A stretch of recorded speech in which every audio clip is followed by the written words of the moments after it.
put you, because I don't know how many, much about Honduras, which is probably not very much, except for a very rare occasion on the news. So you see Honduras there right in the middle of the picture, south of Mexico, right in the Caribbean. If you're ever in the mood for beautiful beaches, warm weather, or you have the warm weather here, but please come over to the Caribbean. So we're right there in the middle again.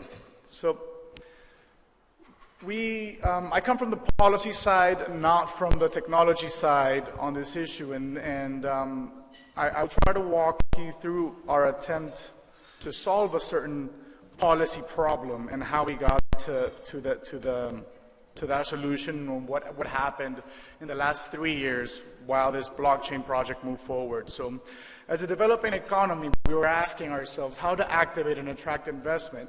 And if you simplify that down to, there's three drivers that a country and economy like Honduras can do to attract investment. One is the cost of energy, another cost of labor, and the third is the cost of capital.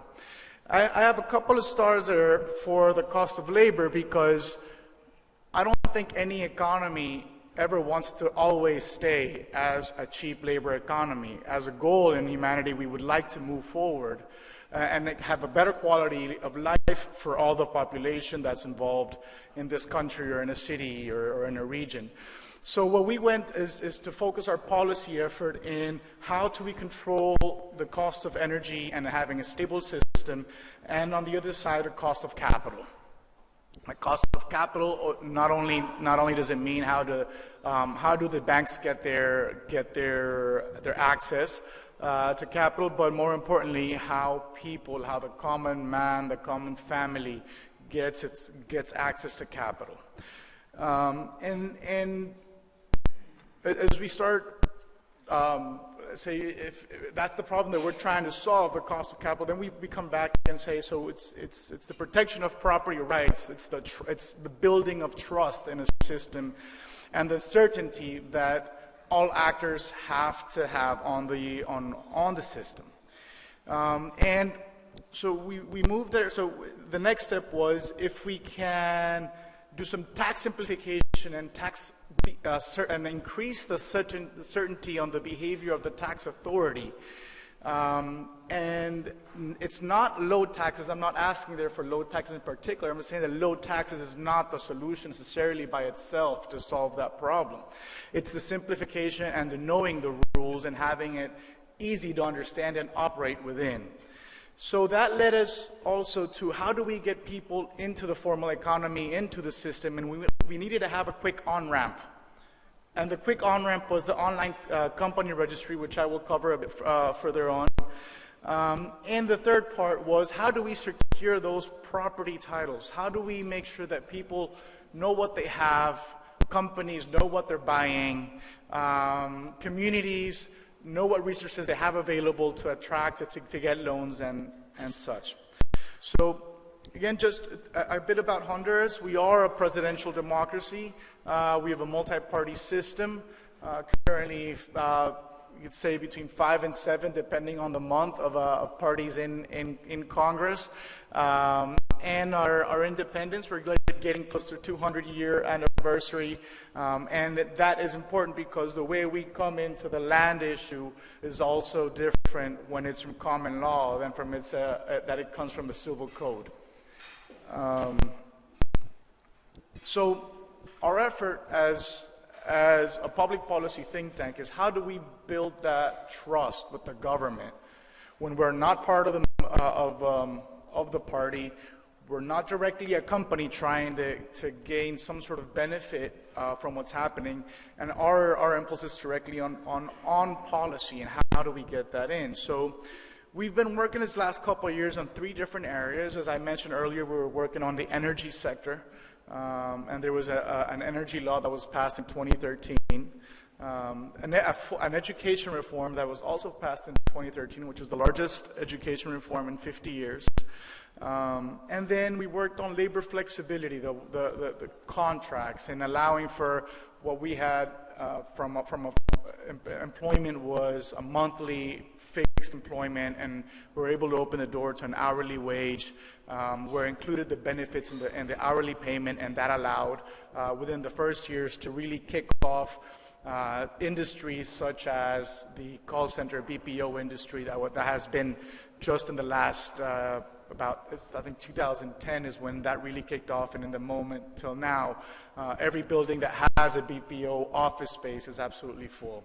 So we did see a benefit directly there. So by working in that, when we work with governments as well, and here I think it's important with blockchain, because we can't get stuck on explaining the technology to every government, because the government really wants to know is, does it work? That's what's really important. In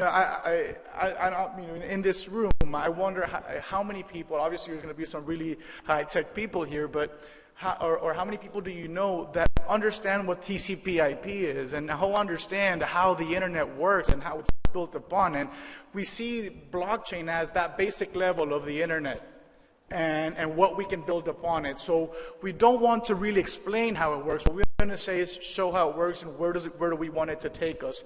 In the case when we're doing the energy reform, what we said, we will be successful in our energy reform when people do not have to wash their clothes in the rivers. It's not because washing their clothes in the river is a problem. It's because the cost of running the washing machine was too high. It's not that they couldn't access the washing machine. So we know that we will have fixed that problem when people are able to run their washing machine and see that change which some of the parts of Europe saw with the initial washing machine. And so we try to work that in with the government, because we can't, it's not that the government will not understand technology, is that they're interested in solving people's problems, not necessarily in being really high tech. Right?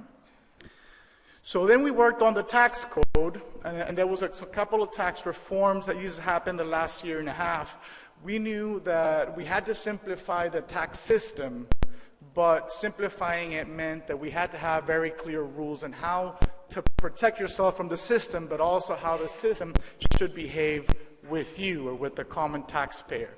And we walked through some papers on what we thought were some of the best decisions, because at the time, and this is actually a friend of ours from one of the business associations who had to close his business because of the permanent weight of the tax authority on their business. And what was common, or a common scene, was the tax authority, the one that says DEI in its back, was being accompanied permanently by the military to shut down operations, to take down or take control of inventories and paperwork, and you did not have the opportunity to defend yourself from the start. So that was a really big problem that was scaring people.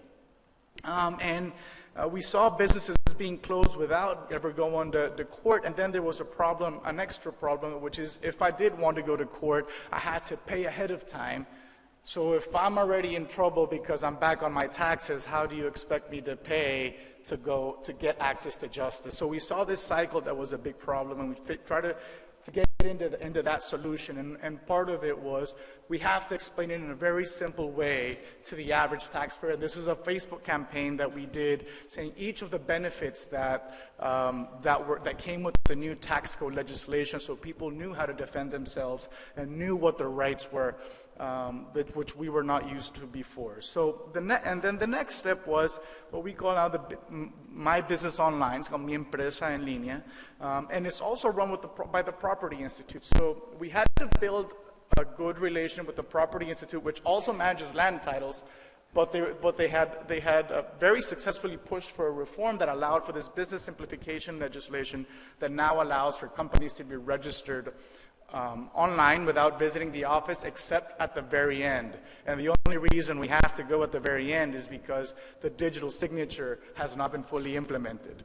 That's the only reason. Otherwise, we would be able to create an entity, an LLC or a corporation online from the house. Everybody can do that. And let me tell you a bit more about that. The documents on the right are the traditional legal documents in Honduras. It has a seal from the Supreme Court. It has seals from the Notaries Association. Each of those pages costs about $25. And these have to be used for every legal transaction and registration transaction that has that will somehow need government approval. So you have to go to the public notary. For us, the public notary or for the Spanish system, has had a very long-standing, strong position within all public administration. And what the new legislation allowed for this system is that it went from what you see on the right to what you see on the left, which is a simple white piece of paper which has the bylaws of how your company is created. So these are some of the changes that we did. Now, Honduras does not have to use the notary to create an entity. It's the first case in Latin America where it's across the board that you do not have to use the notary. Highly uncommon. We do not have to do an initial payment anymore to start a company or to show initial funds to get it going. That has been eliminated. Now we can have a single person owned entity, which that was not allowed before, and we could take electronic accounting. And the way we like to also see when policy is getting implemented is we take it to kids. In this case, we went to the 6th grade of a private school in San Pedro Sula, where I'm from, and we sat with 5 different sections, one at a time, made teams, and said, you use the system, create your own company. And they were all successful at it. There was no real explanation. It came very natural, and that's when we know that the system was simple enough to be used. So what was the accomplishment there? Well, we're now daily trying to solve, and this is our reverse engineering from there, is, we want people to get access to capital, which was what we said earlier, and we wanted to find a way to reduce bank interest rates by reducing country risk, and not only the sovereign risk, but the system within. How do we reduce all of these problems within the system that the banks, a commercial bank at the end has to spread risk between all of its users, which at the end is a good part of a loan.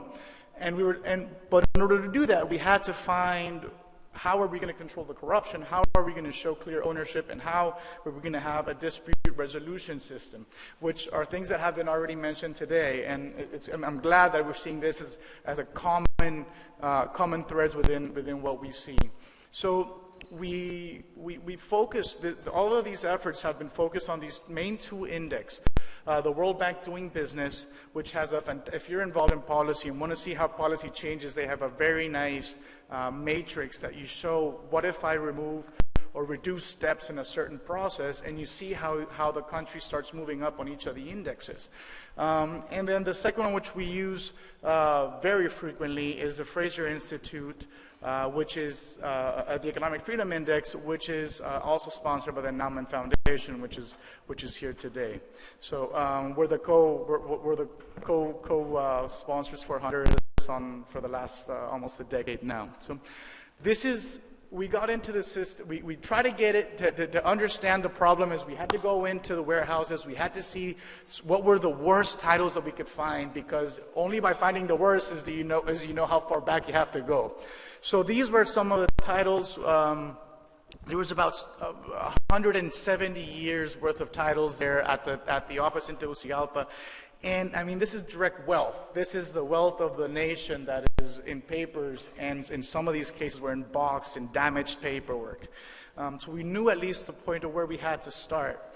And who was involved in this process? The president's chief of staff is directly the supervisor for the Instituto de la Propiedad, which is the property registry for all types of property in Honduras.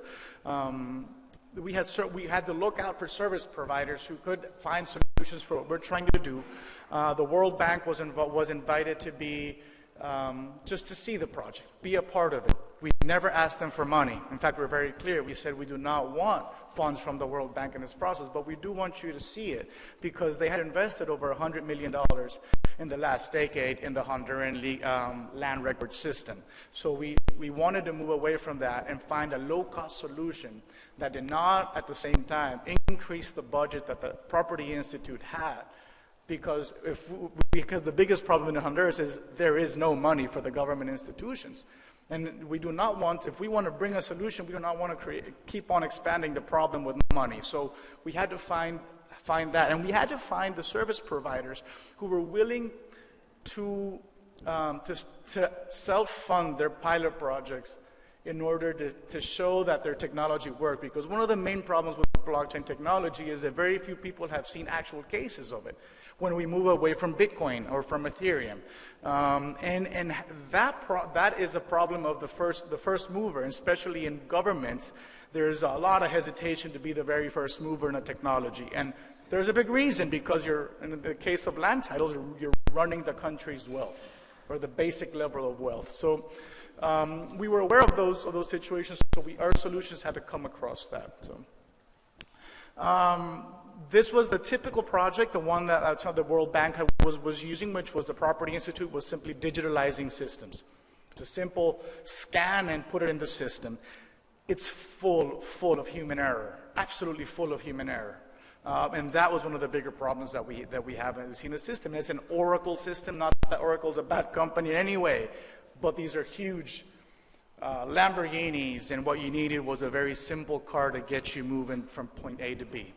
And I apologize, I thought it was going to be able to see a little bit better, but this is a comparison of Honduras on the first column and India on the second on the International Property Rights Index. If you see, the reason how our approach was policy, because when we see Honduras and the first box says legal and political, judicial independence, and rule of law, those were our biggest problems for the property rights system.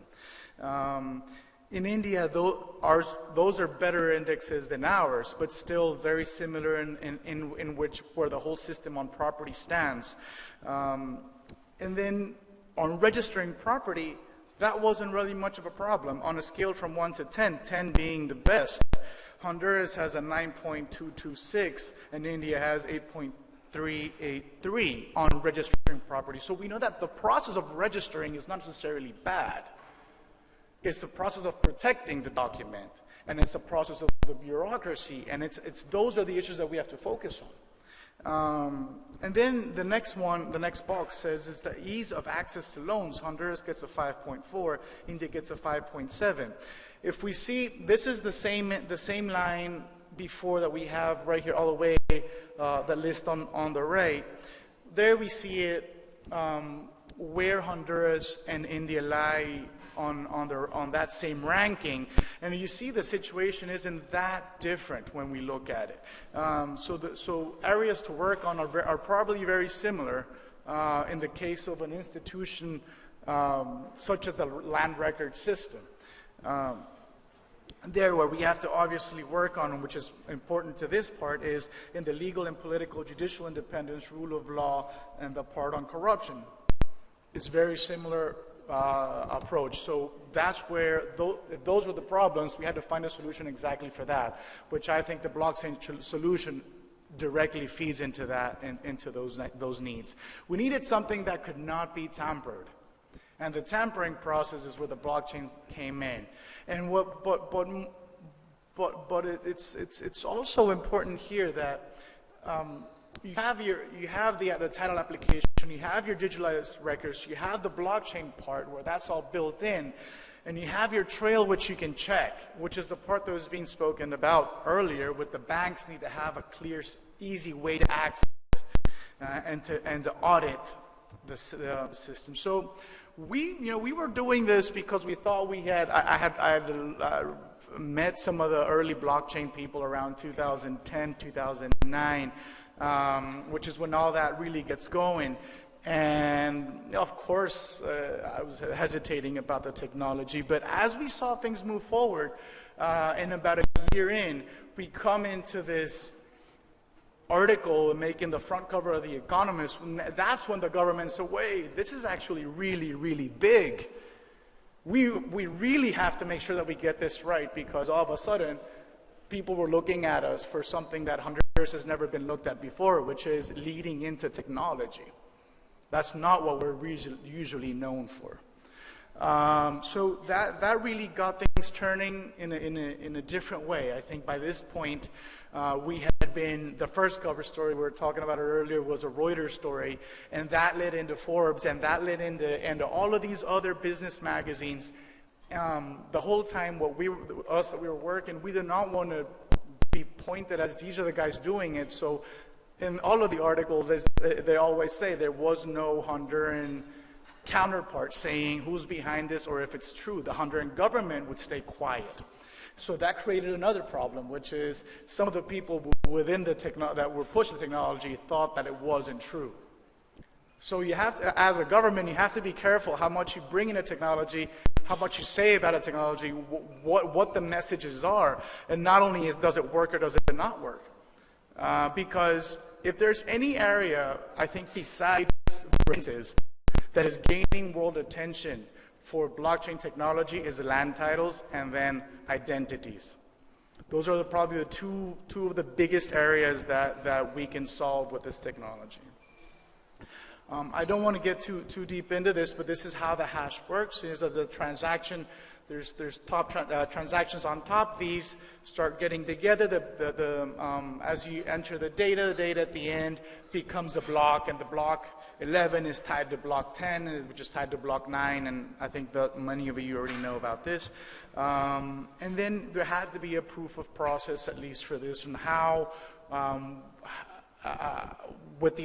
So if we focus there on that flow, first what we had to do is, the first process of getting the document in was we have to make sure that the notary or the attorney here said, yes, that is the document that I sent the registry.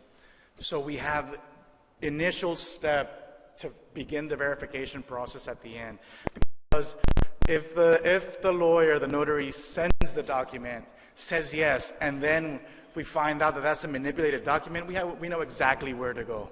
So, and each one of the steps, or the process, what we did, the process had to be time-stamped. Has to have a signature with everyone that touches it. And it's also, I think it's important that the technology is not supposed to, in this case, because land titles are usually a government-led effort, the technology does not have to, or the country should not adapt to the technology, but the technology is friendly enough that it should adapt to the systems that have been put in order to make the controls. And if you can then simplify the process, well, then do it. But don't make the problem even more complicated to where you have to change everything to get it started. Here's one of the other problems that we saw is it's tough to trust. So if we have an energy problem, what about the weakness in the rule of law and the protection of data? And then the government databases, we get worried then, what happens if that gets lost or if that gets used for the wrong purposes? Or if that's simply, we have a storm and the room floods, do we lose that? That's one of the big problems with centralized data storage. In this case, we get rid of that problem. That's some of the rest of the boxes full of problems that we have to deal with. The problem is not that we are not fully implemented. In fact, the project stalled about a year ago because electoral season started coming in, and we have to, when working with what we're in the line that we're doing, we have to be real about the possibilities and the timing and when we do it. And we know that if there's so many problems in the land registry, and you have to really get in to get that corruption, those controls out, there's going to be things that are going to come out that you might not want to see. But at the same time, sometimes that's better at different points of the government than exactly at the very end, especially in this case where our government is the current government is looking to get re-elected. So with that in mind, the project stalled like many of the things that are stalled right now in Honduras. We just have to get through November 26th. Now, policy, as it was mentioned before, is just as important as the technology. And there was this legislation, the Investment Promotion and Protection legislation was created around the same time, 2013, and it has a section, a couple of articles on how to clean property. Getting stuck in the legal process of clearing property, you can be stuck there for decades and not get through. So what was done in that legislation was, if you will do an investment, so this is one area to get the project started with or without blockchain. This is independent of the technology. You register an investment project if it's going to be used on, if it's going to use land. You have 2 years to begin once it's registered. You have to show that you have rightful ownership or that the ownership is part of the project in some way. You have to put up a physical sign on the property that says, we're going to do this project here for at least 30 days. That does the formalizing process to clear the title. But if someone shows up afterwards, a couple of years later, they still have up to 5 years where they can make a claim, but they will not receive the land when the investment's already been put on. The maximum that the person, the family can receive in case that there was a dispute over that property is the value of the land which was in initially. This was worked with the World Bank as well. There was a lot of discussion on this. I think on the long run, it's a clear way to get out of the problem where we've been in, at least with our system. And at the end, which is also important, if there's a dispute, it goes into a private arrangement and then to arbitration and stays out of the court. So this is how the system works if it's for investment and if it's a registered system. So what it does is that the state, the government, enforces its power of eminent domain, let's say, but it doesn't take it away. It's a clearing process to get it out of where the debate could be. Now, are there going to be difficulties? Absolutely. There's political difficulties. There's companies, like I said, not everyone is good is good at what they say they can do. You'll find companies that are in it for just a government contract. There's many things that you have to be careful about. I recommend looking deep in, making sure the technology does work, but remember it is a new technology and you have to be careful because I don't think it's right to play with people's wealth. So thank you very much.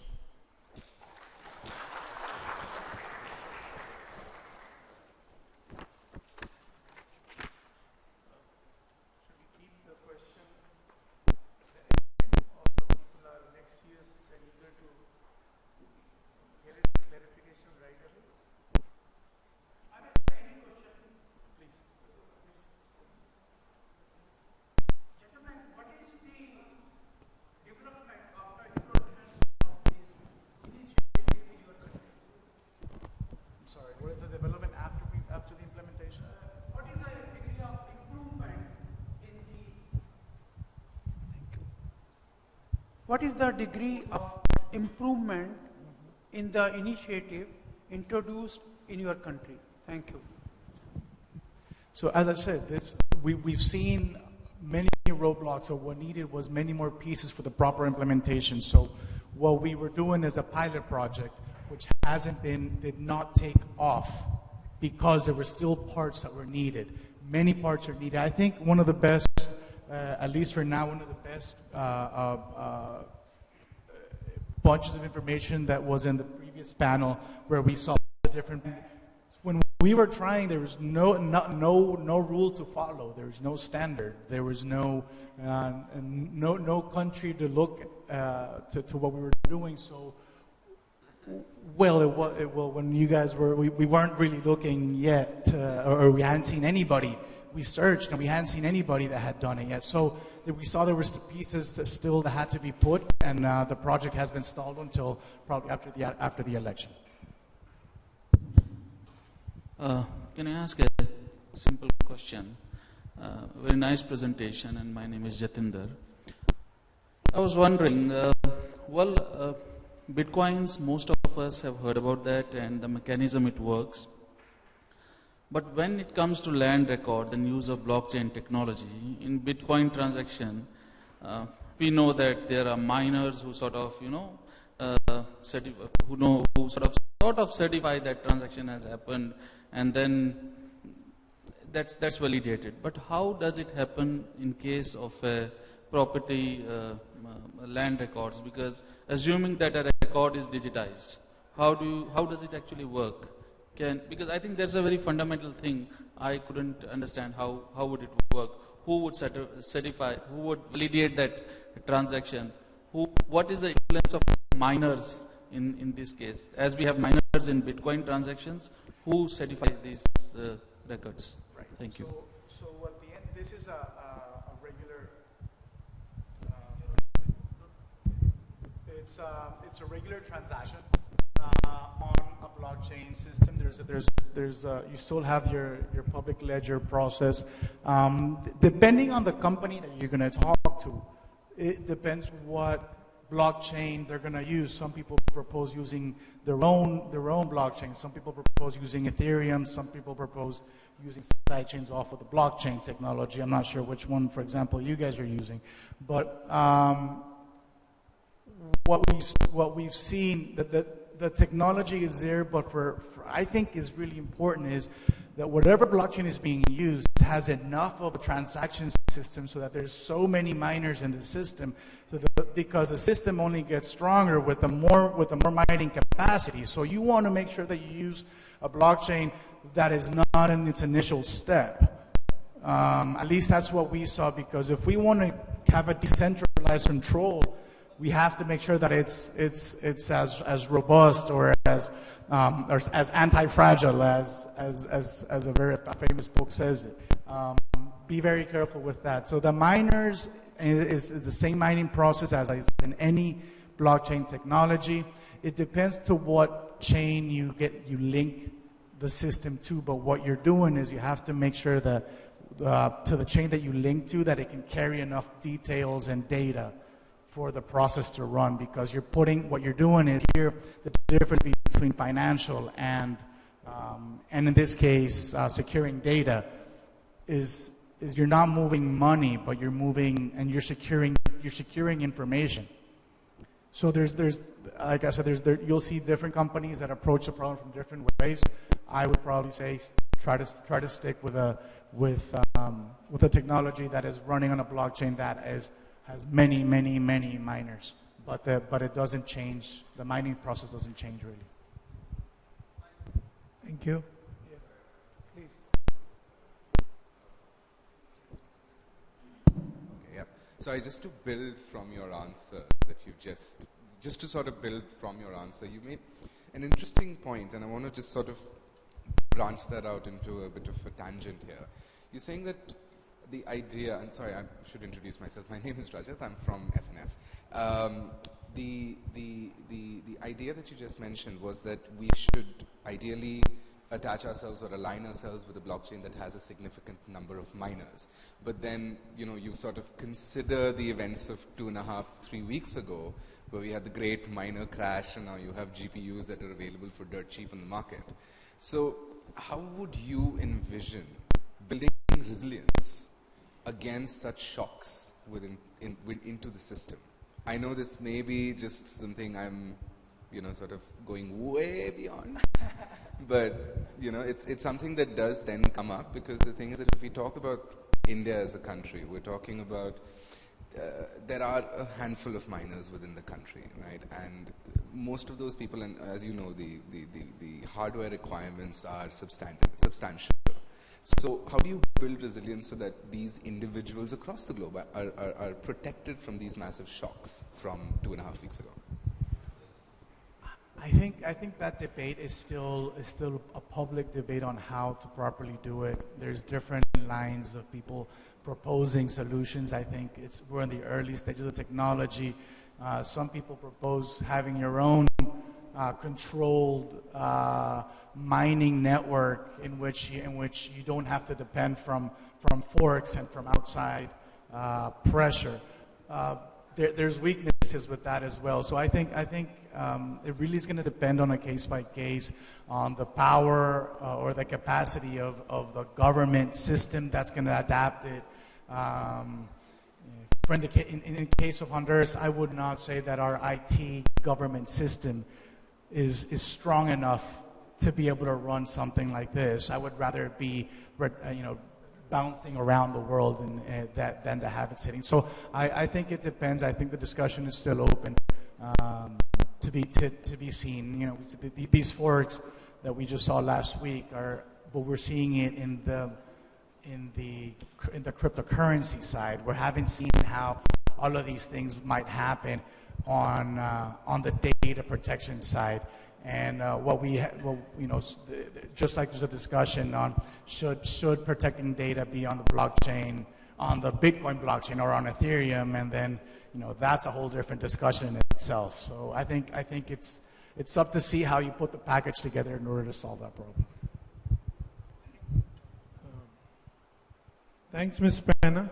I think we should move on, and now we look forward to the deliberations and sharing of experience from Parallelman. Please.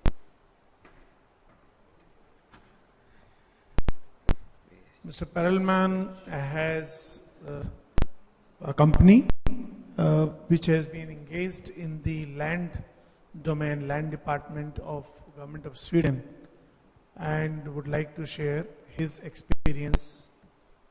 He would present the functional use cases, what drove him to apply. I think they have their own product, but leave aside technology part, primarily he'll be sharing the domain and the use cases. Mr. Parallelman.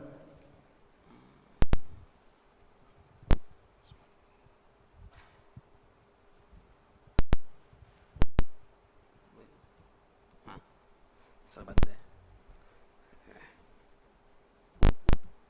Maybe somebody wants to help me fix this. Yeah. It got stuck or something. Yeah, they stuck kind of like. It's not responding. Anybody Yeah. from the organizer? Maybe. Let me try. I think it's gonna like Stuck? Yeah. No, I think you have to restart.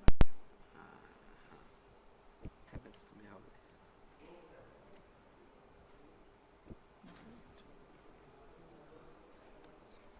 You have a presentation? Maybe too many programs are open. I'm sorry. I think also on the last question that you had, if you don't mind, I think we're about to see a lot more things come out from the recent initial coin offerings and all of these tokens that are getting blown up.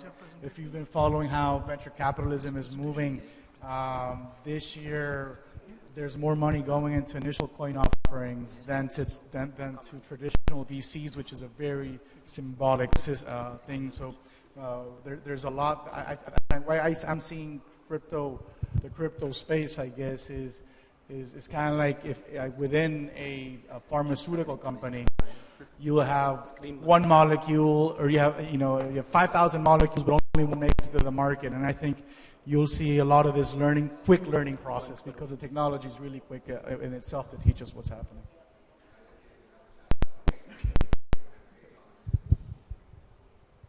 Screen cap. Something is in the screen maybe. Which is one thing. Yeah, right. Yes. Well. Okay, maybe not.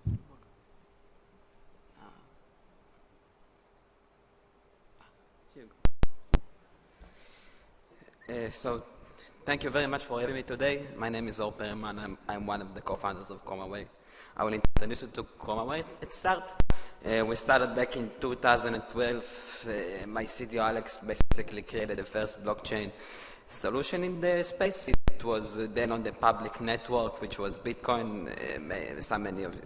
Maybe some of you know it as color coins. It was actually the first way to issue different kind of assets on the Bitcoin blockchain. Now in 2014 we formalized the official company, first based on that open source code, and we had our first client, which was the first bank that ever used the blockchain to issue digital currency. Basically you issued euros on the blockchain and created a blockchain-based euro app. So you can send money directly in a peer-to-peer fashion to the blockchain. So that was back in 2014. In 2016, we actually completed the first blockchain project with the national government, which was Sweden, which is Swedish land Madrid, basically. Some more on us. As I mentioned, we had the first bank and the first government to use our products and our platform. We have over 10 paying customers, banks, government, telecom company, and other companies as well. We are featured globally in all those newspapers. So basically, how can we apply this to land registry? So we were introduced to the Swedish land registry in 2015, first, when they wanted to actually rebuild their whole IT systems for their land registry. So they had usually they do that once in a lot of years, so like once in like 10 to 20 years of upgrading systems. So they wanted all the cutting edge technologies that were out there in the market. So one of them was blockchain. So basically, this is how the process looks like in Sweden today. You have the buyer, you have the seller, you have the buyer's bank, you have the seller's bank, you have the real estate agent, which is also the lawyer, and the land registry itself. Now, the process is involved in the sale agreement, the mortgage agreement, down payment, full payment, mortgage deed transfer, and the title bank. So you need, essentially, to be effective, you need all the players on the value chain in order to create a very efficient way to streamline the whole process and make it more secured and decentralized, and making sure that nobody will be able to manipulate that process as well. So, for example, on the mortgage piece, in Sweden, it touches also the land department as well. Some processes are not, but some processes are. So you need to kind of like have both in order for it to the process to be efficient. Now we started to look back on the titles end, and we had some legal hurdles there to upload the physical title to a digital one. So you have a law in Sweden when you can't actually sign digitally yet on the end of a real estate sale. So it's kind of like blocked us from looking at the title further. So what we ended up at looking at the Swedish case. For example, in the Swedish case, we started working directly with the government, and in terms of policy changing, it's also easier because we are working directly with them. So, for example, even if you are working in the private sector, but you need to change laws in order to get to production, it's also a slow time. So it doesn't matter how much it gets you slower, but in terms of like working with governments, it's also a plus, because then you can actually educate the government as well on policy and what needs in order to move blockchain applications, in order to move it to production in a way. Governments, as you mentioned, don't have a lot of budget, but as I mentioned, it's good as well for stamping and say, hey, you are good at what you do, and then the private sector can also adopt what you do in terms of like a type of a standard thing. So the way that we see ourselves is like an infrastructure, as you said, and we think the way that if we get adopted as well by governments, we'll get adopted as well by the private sector and so forth. So like it's a lot question of like how much. Not sometimes a lot of bad money because it's a young field, but it's also how you can set a standard. And I think working with government as well is part of what we want to do, basically. What? A lot came to us. So we are more focused on the Asian part of the world. Right now, India, Thailand, Singapore as well. We have participated in an accelerator of OCBC for 3 months in Singapore, which probably you all know the bank. China is an interesting market, Japan, all of the Asian market, Europe and China, basically. We have one guy that is working for us in the US right now, and we see some initiatives there as well coming along, and a little bit slower, but it will come along. So I think also on the who's coming up next, you'll see organizations like SWIFT, the banking associations, and who are looking not necessarily for how to transfer, making sure that the funds get from A to B in a quicker time than what it does right now at a lower cost. I think that's another big possibility where you'll see, as long as the data can be secure and be put in a system that doesn't fall through, because just like in governments and financial systems, you can't, you have to be very sure about how the data is going to get transferred and make sure there's no interception and such. I think it's very common. You'll see at every blockchain subject conference or gathering that is so multidisciplinary. There's so many different areas that need to be put together. I think like the effort being put today by having this mix of people from private academia, from the policy side, and of course the technology side is extremely important, because the only way, at least where we've seen our shortcomings, is when you don't put all the actors on the table. Leading it through the policy side, I think, is more efficient than leading it through the technology side. Many times, because the technology companies are not used to the velocity of government operations many times. And it's not that the government is slow, it's that it operates differently. It ticks differently. It ticks to what's possible at the windows of need and of wanting and elections. And that's why just leading to a technology side, I think, has been part of the why it's been so slow to get implemented. It's getting all the people on board and getting more people to test it and run more pilots, and getting the policy side to get the legislation. And otherwise, if we don't put all of those blocks together, we continue to stumble. So, but it's so when you see these government or the banking associations, it's because they can also get together with the central banks and with the clearing houses. Instead of having to only depend on a government to fix the laws, they can amend at a higher level sometimes.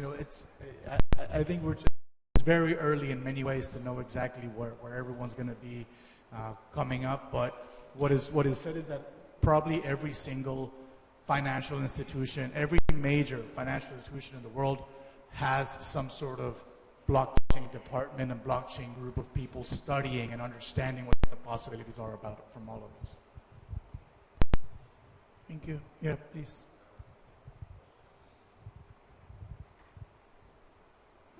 Oh, okay. Sorry about that.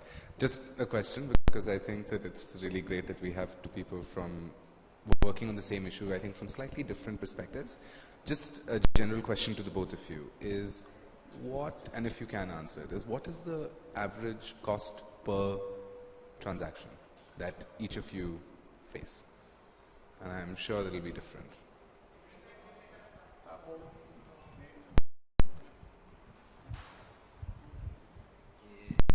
In our solution, none, because we don't use public blockchain. Yes, so the difference is, I guess, the approach is if it's a government contract or an initiative from the side, then it's not a transaction based, but it's a technology implementation cost. If you're coming in from the other side, which is does the end user pay, then you have a whole different circumstance and how it happens, and I think that will really depend from government to government. We thought the initial, some of the initial numbers were too high for if it was an end basis, and and some of those, let's say, could go between $5 and $10 per transaction on a registration process, and we thought that needs to be worked out better, and because it wasn't clear what you were getting at the end. But then that can also be probably crossed at a lower cost if the financial institutions are also going to be using it, because at the end of the day, on land registries, it's probably the banking institutions who actually get the biggest load of using the system, and it's not the person registering your property. So I would say get creative from where the funding and how the payment's going to happen for it. But I think that is one of the biggest questions in all of this is how much does it cost? Hello. One of the thing also is that what is the situation of standards? Where are they with respect to the portability of the data from one blockchain application to another blockchain application? Where are they currently? If anyone of you can throw the light. So So in terms of standards, there are a few. I don't think there is still right now a single standard. But I mean, even when, for example, in the stock market, you had this standard initiative as well. But for example, Nasdaq kind of like took the standard that they had and did their own stuff anyway. so making standards are very, very hard to do. There are a lot of associations also in different kind of industries. For example, mortgage association in the US. There is the PRIA association, which is the title association in the US, and they are trying for many, many years to build a standard not related to blockchain activities, and it's very, very hard. So I guess you will have a few standards along the way that will gain the most adoption, but right now it's early. Because you take any application, you will have a bank, let's say blockchain technology implementation in bank. Another is a property registration. So when you're talking about seller's bank, buyer's bank, both will interoperate. And I need to exchange the data. That is one area. And also second area, which the question is coming. 2009 this technology came, 2012 the first application, 14th. Why it has not caught up the attention of the market? I don't see any wildfire. Why? If everything is so good, is the only lack of standards creating problem or something else? I think the demand is very for the enterprise world. So, for example, a good solution needs to address a lot of things. And there is still not a good solution that is ready to production, because you still need to have private data as well on ledger. You have quite a few solutions on that. Also, we are working on it. We have a different kind of solution for that. But it will come along. It's a young field, just like the internet in the 90s, TCP/IP and all of that. I think in the next few years you will really see things that will be ready to production, basically, because everything needs to be studied first and trained and so forth. I think we are seeing the market react. I think the last couple of months have been really interesting on the value and the movement of the and the discussion of what blockchain and why that blockchain. And like I said earlier, as we see money flowing in from the venture capital system into initial coin offerings, and why is that happening? And if you start reading, looking for ICO, it's just running like crazy. I think the market is responding to something, and I know some people are comparing it to some of the old gold rushes, and I mean, we don't really know where it's going to end up and what the standard necessarily is going to be, but I think the market is reacting, and we've seen a more robust system now. We've seen a maturing system with the forks. I'd say it's every day it's closer, but we are on the forefront of a technology, and that's for sure. I can give a perspective on this actually.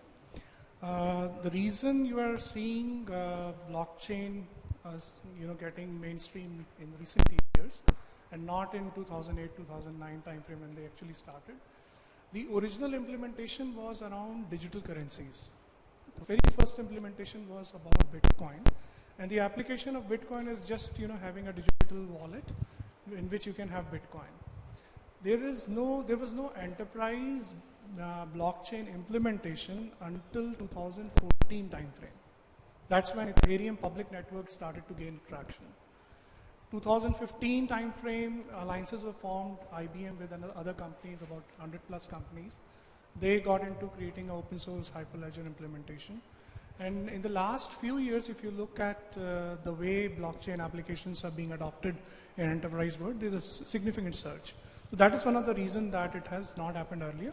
But in the next few years, you will definitely see that a lot will be done on blockchain. Last question.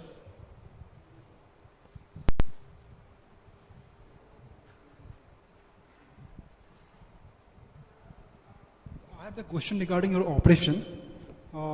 especially to the buildman. So you tie up with the government. So how you maintain your technology part? You have given the all technology setup development to the government. They are doing, or you handle all the things. So public of that Sweden. So they have to come on your platform, or they have to go on the government platform and interact with the database. So how it works technically in your case? Yeah, so basically they came to us. We were one of the only few blockchain companies in Sweden, maybe in Europe. And they came to us through a consulting company. So we didn't need to do that selling directly. But personally, we like to work with vendors as well. So we don't mind working with consulting company, with the enterprise companies, and so forth. So it's very easy for us, and easier for us in the sales cycle as well, and not put a lot of efforts in the acquisition cost of that work, basically. Thank you. Permission, I may close the session for the day. Both the speakers will be available, and remaining questions, if at all, are there. Can be addressed by them post the session. Thank you, Mr. Pena. And thank you, Mr. Parliament. Thank you very much. Please.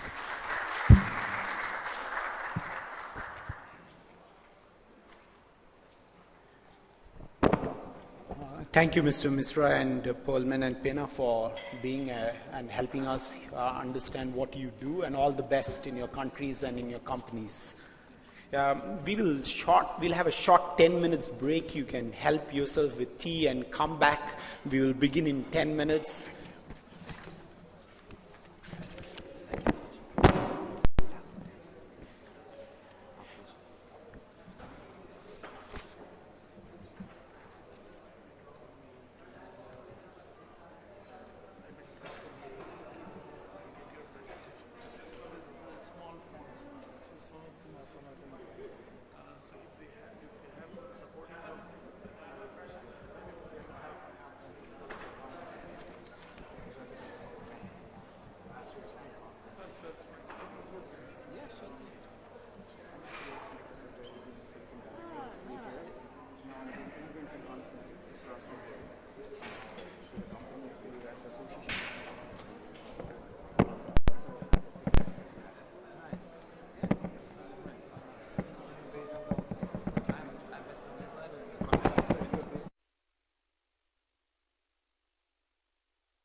Change करना पड़ेगा।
Hello. I encourage you all to take a cup of tea and some cookies and be seated. We are going to begin now.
Kindly be seated. We are going to begin.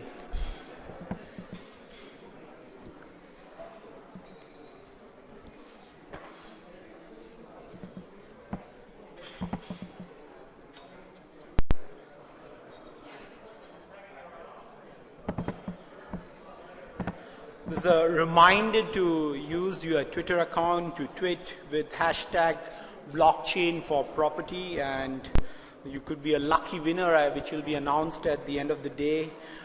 You can also order, as you see that information on the desk, that the policy handbook will come next month.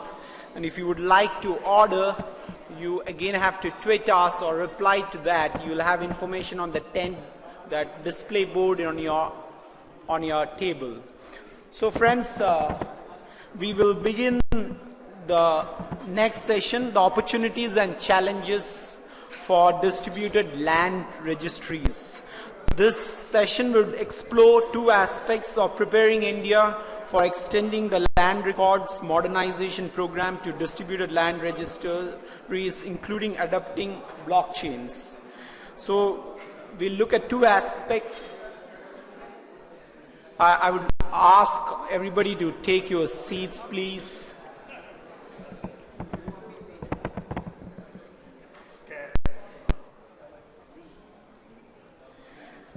So to help us understand the technological framework preparedness and the challenges that digitization of land records initiative faces and all the approaches around to take this step forward, we have with us Dr. Vishnu Chandra, the Deputy Director General, DDG, and the Group Head, Remote Sensing, RS, and Geographic Information Systems, the GIS, Utility Mapping, Urban Development from the National Informatics Center, Delhi.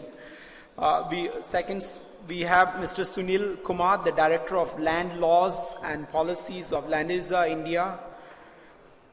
We also welcome Mr. Amrish Mehta, Trustee, Action Research in Community Health and Development, Arch, Gujarat. And to help us in the session, we have Mr. Anant, the fellow at Carnegie, and his primary research focuses on technology, regulation, and public policy. And he has co-authored and many books on the pioneering of innovations. And he writes regularly on leading newspapers in the country. Anand, over to you. Thanks, Manoj.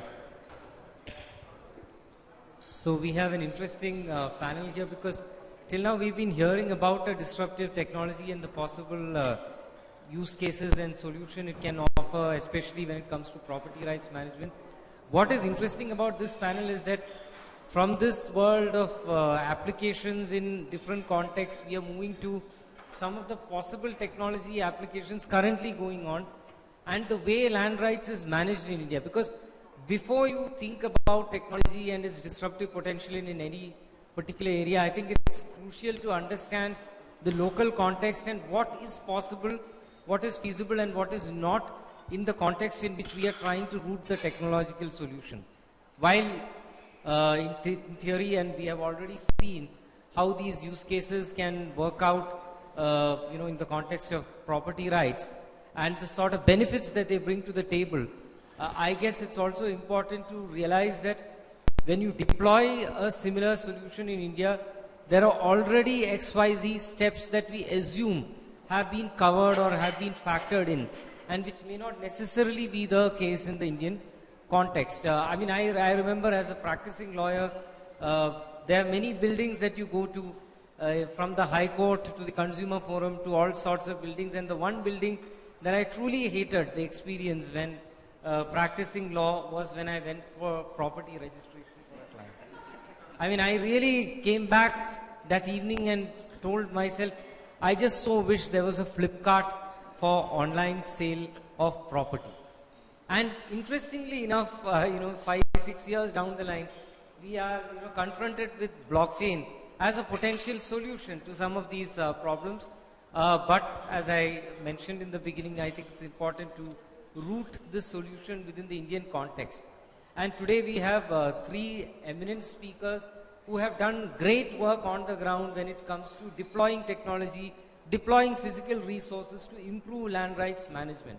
So first let's get that picture of what land rights management really entails. And then I think, speaking about blockchain solutions in that context would help us better to operationalize this solution. So I turn to Dr. Chandra first. Dr. Chandra, as reflected in the bio, is Deputy Director General, National Informatics Center, has done extensive work on GIS mapping, because one part of technological deployment is, of course, the data gathering. And GIS has great solutions to offer there. So over to you, Dr. Chandra. You have a PPT.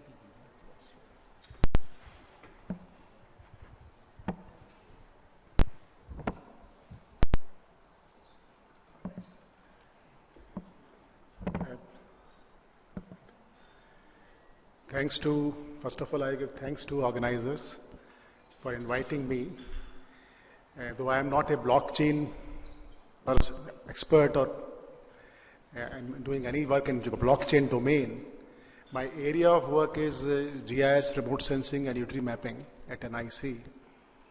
And we are handling huge amount of geospatial data and services for governance. So we have our platform. In fact, in today's presentation, what I'm going to showcase certain things. As far as the geospatial data and services is concerned, what is being provided, what are the applications? Those applications may have certain future use cases for blockchain also, because certain operational field level workflows which are being managed using geospatial services and platform may have, means when we are going from what you call in GIS or GIS survey terminology, whole to part, from all India to state, district, block, sub-district, villages. So from whole to part and then integrating part to whole. Now these processes means when we talk about blockchain, we are talking about certain transaction and operation at part level, but geospatial services are rendered from top because entire survey systems and other things, geospatial survey systems are largely whole to part. These are this first slide is give you entire gamut of what kind of geospatial applications and services in various government, education, environment, natural resource, utilities, each of these areas, land. So demand of geospatial or location-based services is increasing and lot of usage and deployment because we are trying to enable each and every workflow of government flagship programs with geospatial services to embed where component, where is what is happening. All monitoring of government schemes. We have a GIS platform called Bharat Maps. Anybody can, it is a public platform, anybody can register because registration is allowed because of requirement of Ministry of Defense. So any user can register, visualize Indian data, and that Indian data is also, you can correctly overlay on any global service like Google, ESRI, any map service coming emanating from any platform across the globe. So this is what the available, and this is multi-scale, multi-resolution, and one can go from whole to part. Idea is, when we talk about scale and resolution, scale is related to level of planning and decision making. Scale is related to accuracy of survey, means whether it is a sample survey, reconnaissance survey, or detailed survey. So when you talk about 50,000 scale, it is a scale for district planning or regional planning, and survey type of survey is rapid reconnaissance survey. When you talk about 4,000 scale, it is detailed survey with more samples collected and accuracy is larger. 50,000 scale means larger area, lesser details. 4,000 scale means smaller area, more details, content-wise. So this is what whole to part and part to whole approach. And each level and scale is linked to level of e-governance services. Whether you want to give the service of planning, project management, transaction, regulation. So each of these scales, now transactional service can happen at 2,000 to 4,000 scale. So when we talk about the quality of the data, you cannot do the transactional services at 50,000 scale. Project management services will happen at 10,000 scale. Now this is, and each of these scales is related to content, type of survey, level of planning and decision making. So this is what whole to part and part to whole, this way platform is designed. So that's where geospatial data, whatever the content, infrastructure, property boundaries, administrative boundaries, urban, topography, satellite, all are centralized database, centralized services. Data is rendered as a service. You can have a composite-based map service.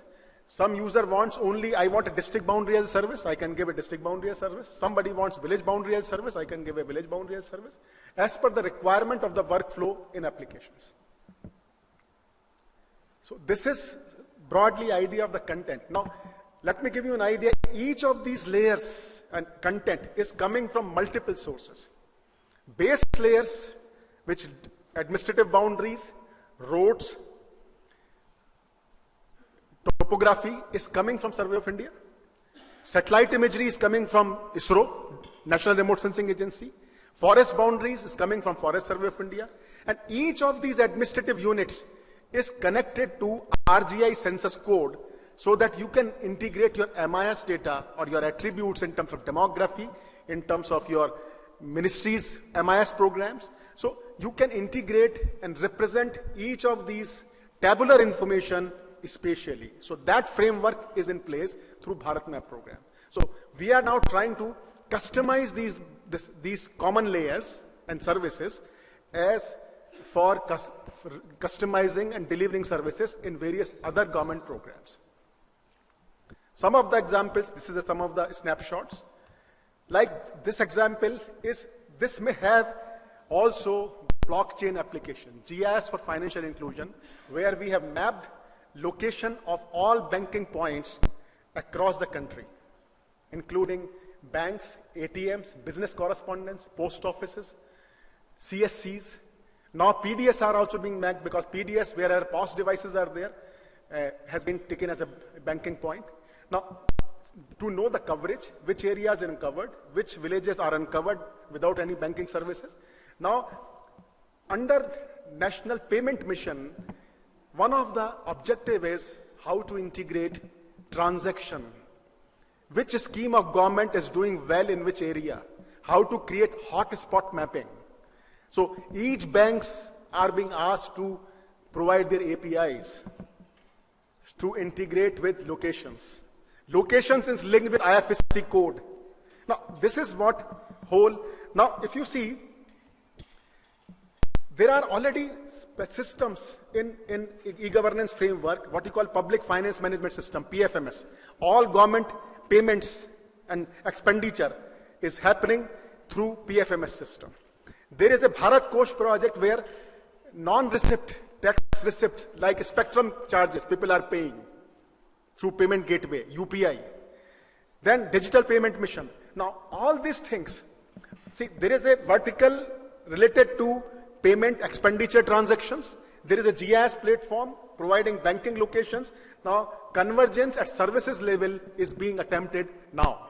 So this could be one of the use cases when you talk about the bottom-up operations for transaction mapping and other things, where blockchain case may be created. There is another case which is related to National Optical Fiber Project, where optical fiber routes of existing telecom operator, BSNL, RailTel, Power Grid, has been captured through online web crowdsourcing within government. BSNL was not knowing which route is going where. So we have given right of the way map provided, we have provided to BSNL field agencies. You digitize your routes and assets at top of the base map, and that centrally we have quality checked and created a base map of telecom assets, which now is being leveraged and under BharatNet NOFN project to enhance the connectivity from block to panchayat.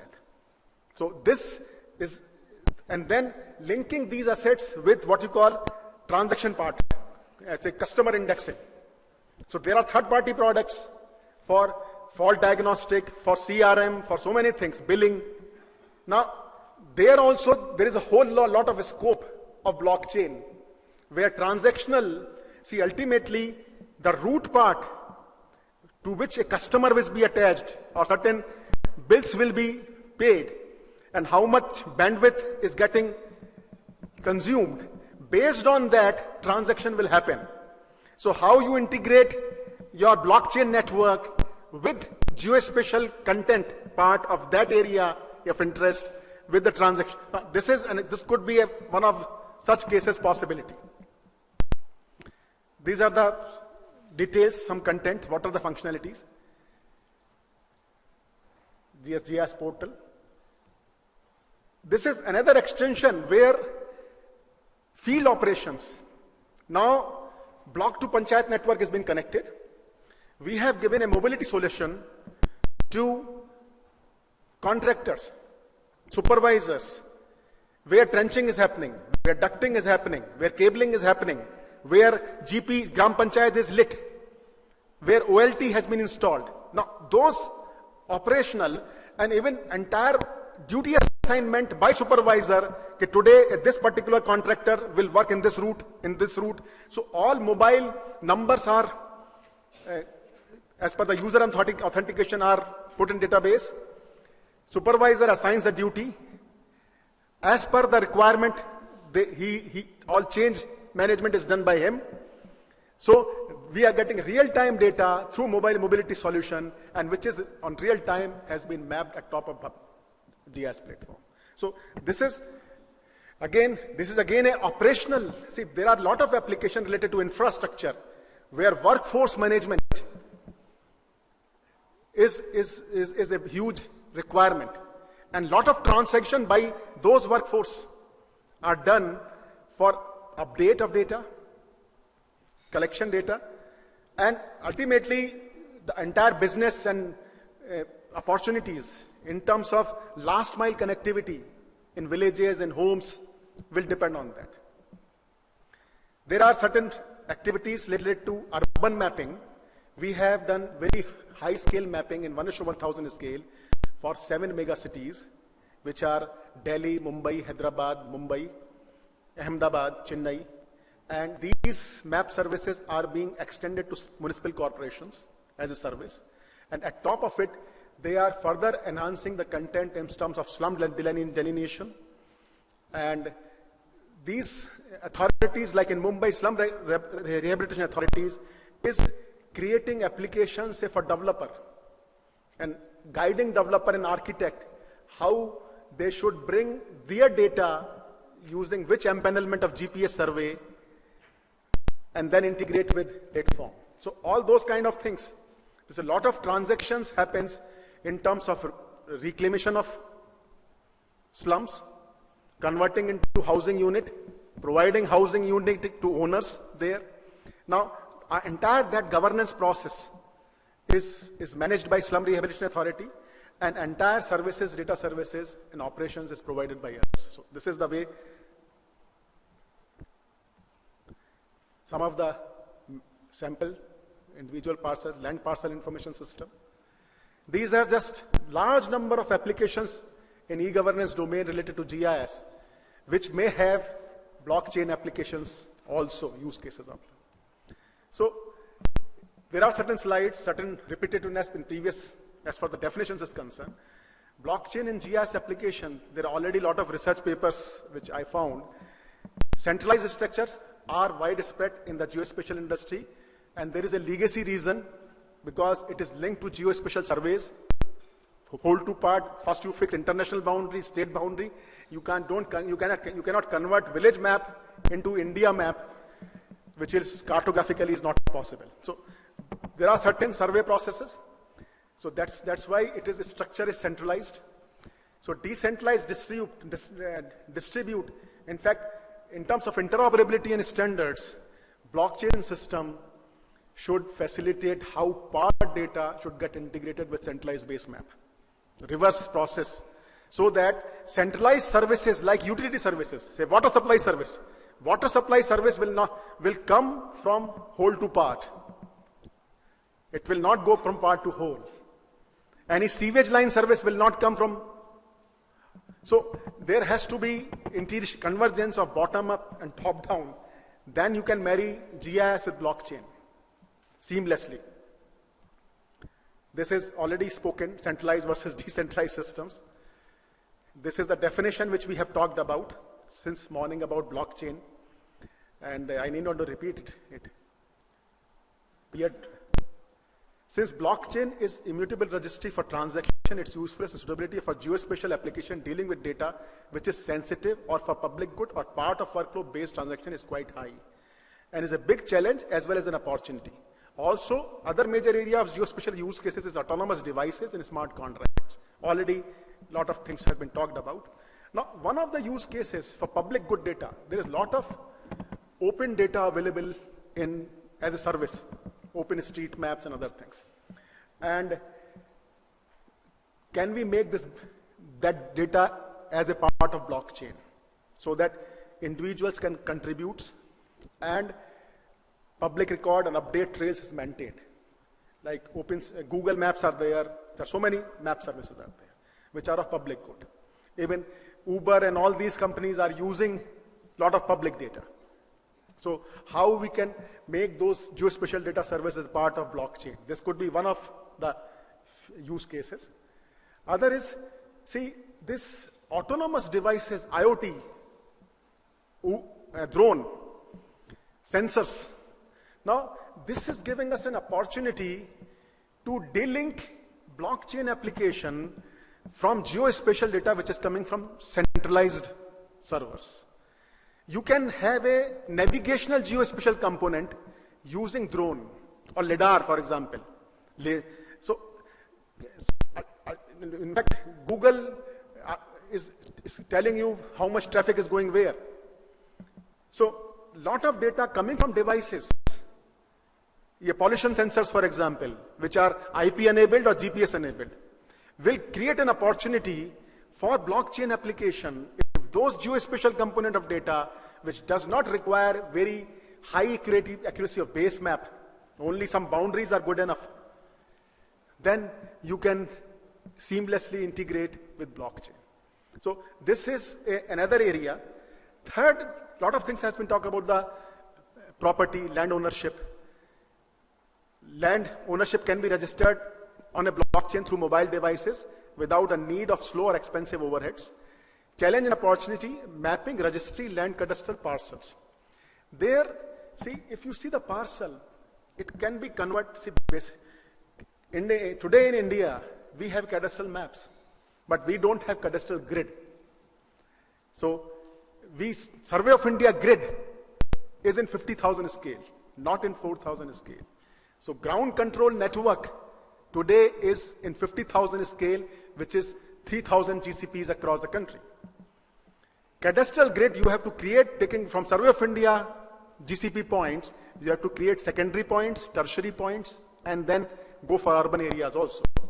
So if you have each cell of that grid can be given unique identifier in blockchain.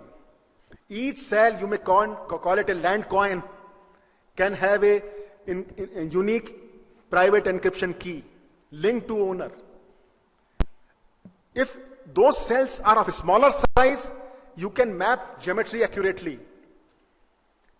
Otherwise, blockchain will not give you the flexibility to manage different kind of geometry, whether it is square, hexagonal, pentagonal, all kind of geometries.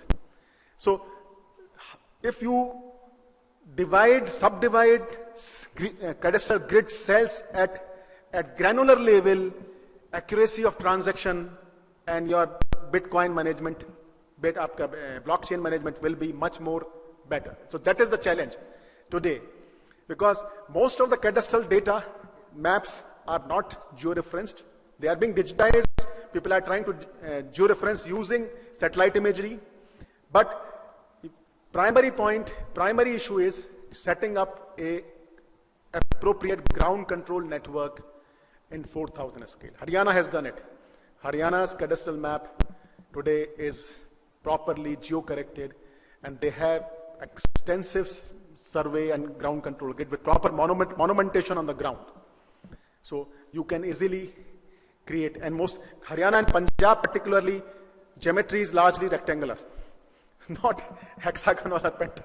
So that is the difference. So this is the challenge.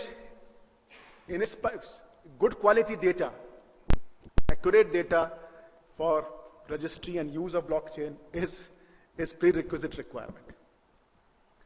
In conclusion, I say GIS as a GIS is leading to digital transformation, because we are trying to embed geospatial services in each workflow. And now, since you see, geography as a science is a science of parallel processing, but computing is sequential. So any object and event interact with, with the geography in parallel. So whether human beings, whether pollution, rainfall, humidity, they all interact with same geography simultaneously. Today, the change, the paradigm shift which is emerging, you will get data also from various modes, from drone, from IoT devices, from sensor, in parallel about common piece of geography. So you have to stream or cache multiple data parameters at top of GIS platform simultaneously and then do data analytics and machine learning and all those kind of things to deliver services. So somewhere blockchain has to get converged as a part of that process. Thank you.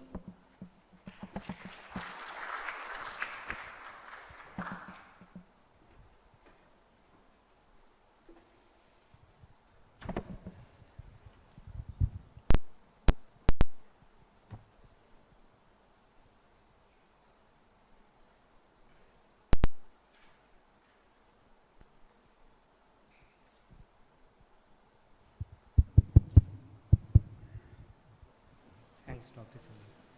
Chandra. That's very thought-provoking indeed, because the whole idea of how you can integrate blockchain as part of a larger ecosystem of data processing, sharing, and analytics, I think is the real value of this technology.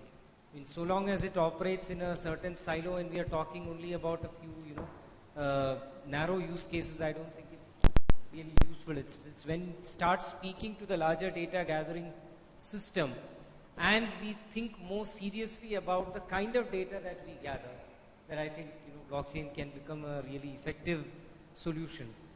So coming from that point of the kind of data that we have, and that's where our next speaker can actually contribute a lot, because Mr. Sunil Kumar of Landesa, he's done some amazing work on cleaning up the land records. And this is a very fundamental problem, and it kind of goes to prove the point that digital solutions are really about phygital solutions, physical plus digital.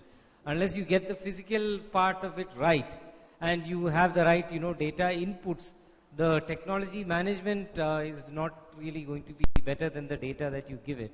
So Sunil, could you please share some thoughts about the project that you have undertaken at Telangana AP? And Thank you. Thank you so much. First of all, my heartfelt thanks to India Institute and India Property Right Alliance, especially to Bala. Because of him, I'm here. He insisted that I should be here and sharing my experience. I'm not a technology person. I'm a trained lawyer working on property rights issues last 14 years. Out of 14 years, 4 years within the government and 10 years outside the government. Part of a group called Landesa. Initially, it's called Rural Developments in India. I'll not take much time. I'll only raise certain fundamental issues. From a perspective of the landowner, I'm representing the landowner who's there, needed that kind of data. I may be rich, I may be poor, I may be tribal, I may be scheduled caste, but I'm a landowner. I have a certain purpose of whatever data you're talking about. Let me only focus from that perspective. I'm here today. Yesterday I was in a very remote village, around 1600 kilometers from Delhi, a remote tribal village called Putalbupati, very close to Warangal. If you Google, you might get that village with very difficulty. A village has about 102 households, just 102 households. Out of 102 households, about 73 families, tribal families, have ownership over property, which so-called falls under the revenue department jurisdiction. It's a revenue land. And the rest of the families are cultivating in the forest land. So it falls under a different department jurisdiction. Out of these 102 families, there's only one non-tribal family. You know the story of a scheduled area where there's a typical laws which says that only tribal should own the property, no non-tribal can own the property. In the scheduled area, very much protective mechanisms are there. This village, until yesterday, never ever in independent India could get any crop loan from the bank. Never, not even once. And they always need to depend on a local money lender with an interest rate ranging from 34% to 76%. This village never got any crop insurance. They never got any crop damages from the government. They never got any benefit as a farmer cultivating that piece of land. I'm not talking, this is not a typical village. There are 10,859 revenue villages in Telangana. And the story is what Puttal Bhupati is showing. I'm not saying that. 1 week back, the Honorable Chief Minister himself said, show me one village where all these things are correct. Why? What is the root cause? Why these people are not able to get the benefits? Very simple reason. In an Indian situation, maybe it's true across globe, for me to claim as an owner of any piece of land, there are 3 essentials of a secured right. One, that I need to have possession to that land. I always have that because I'm cultivating it. That's a traditional thing. Whenever, before any laws were introduced, any record system were there, I'm in possession, that's my land. Society will respect to me. Because we gave a lot of value to possession only. In the introduction of so many land legislation records, we made 2 more things compulsory. That if you have land, you should have a piece of paper which says you are an owner of that land. And that piece of paper varies from place to place. Some places 1 document, some places 10 documents I should have. This is the second one. And the third one, the fact that I possess land and the fact that I have a piece of paper should be reflected in various records maintained by various departments. It's a land administration department or a panchayat, if it is an house site, panchayat or municipality, registration authorities, so many departments or so many records. If any one thing is missing, I don't get the benefit. Simple. If I have land but I don't have my patta document or a title document, I don't get anything. I have land, I have title document, but your record says I am not the owner, I will not get it.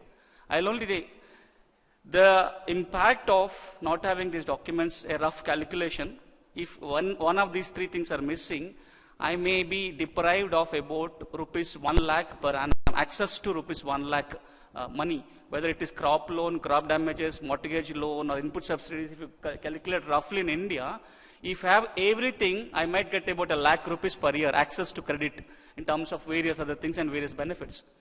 Today, if I can speak on a generalization, more than 50% of rural India do not have land.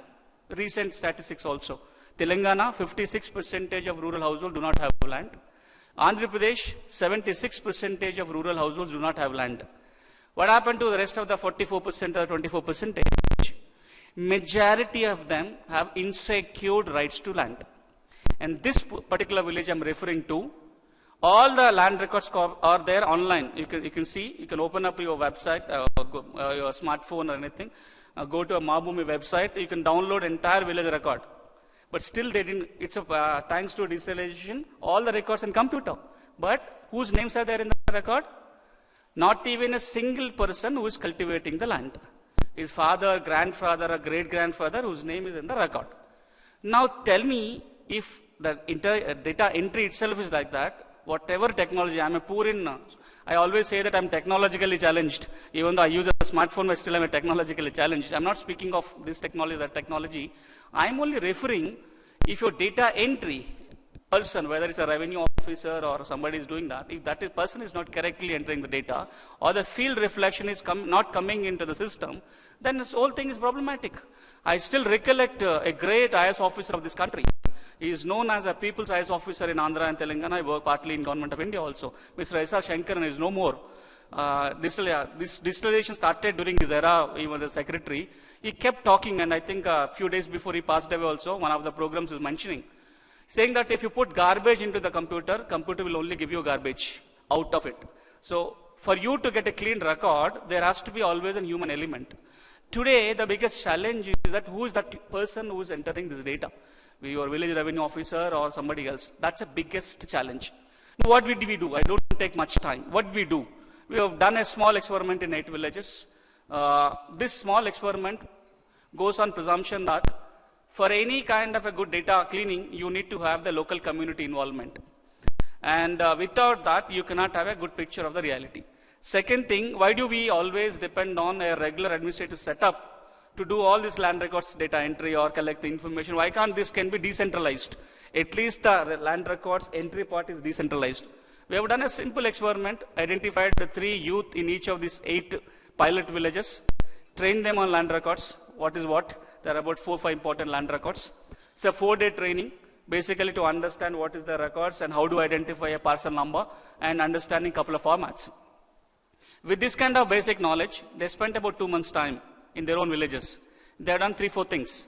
Number one, they went to each household and asking, do you have land? If you have land, do you have any problem? Do you have any document? Show me, I can collect the data. Second thing, they visited each parcel of the land, trying to gather data and drawing a rough sketch, and getting the similar kind of information from the owner who's cultivating that land, or person who's cultivating the land. Then I sat in my office, a village clinic. I have access to village landowners record and cultivators record, the crucial records. This is a settlement record. All three downloaded from the computer. I have taken information from those three registers. Then, based on these 5 sets of data I got from household, field, landowners register, cultivator register, and the settlement register, we have prepared 2 documents. One we called as a land problems register. In that village, every landowner wise, what is a problem that particular landowner has? That is the first step. After finishing that land problems register in every village, based on this information, there are 2 important registers which needs updation in the computer. One is a landowners register and cultivator register. We have identified all the entries which are not correct, which needs updation. You'll be shocked to know, I think people who are land knowledge, you may not be really shocked, but the situation of those 8 villages, 1,800 landowners, 4,200 land problems, and an average 4 per person. There are 76 typology of land issues, 76 various types of land problems. And then, if I look at the wrong entries in these 2 important registers, 8 into 2, 16 registers for 8 villages, 11,000 entries are not correct. 11,000 entries need to be updated. So in your computer, you have a data out of which 11,000 entries are not correct. And the so-called landowners in that village, about 1,800, has almost every landowner has a problem.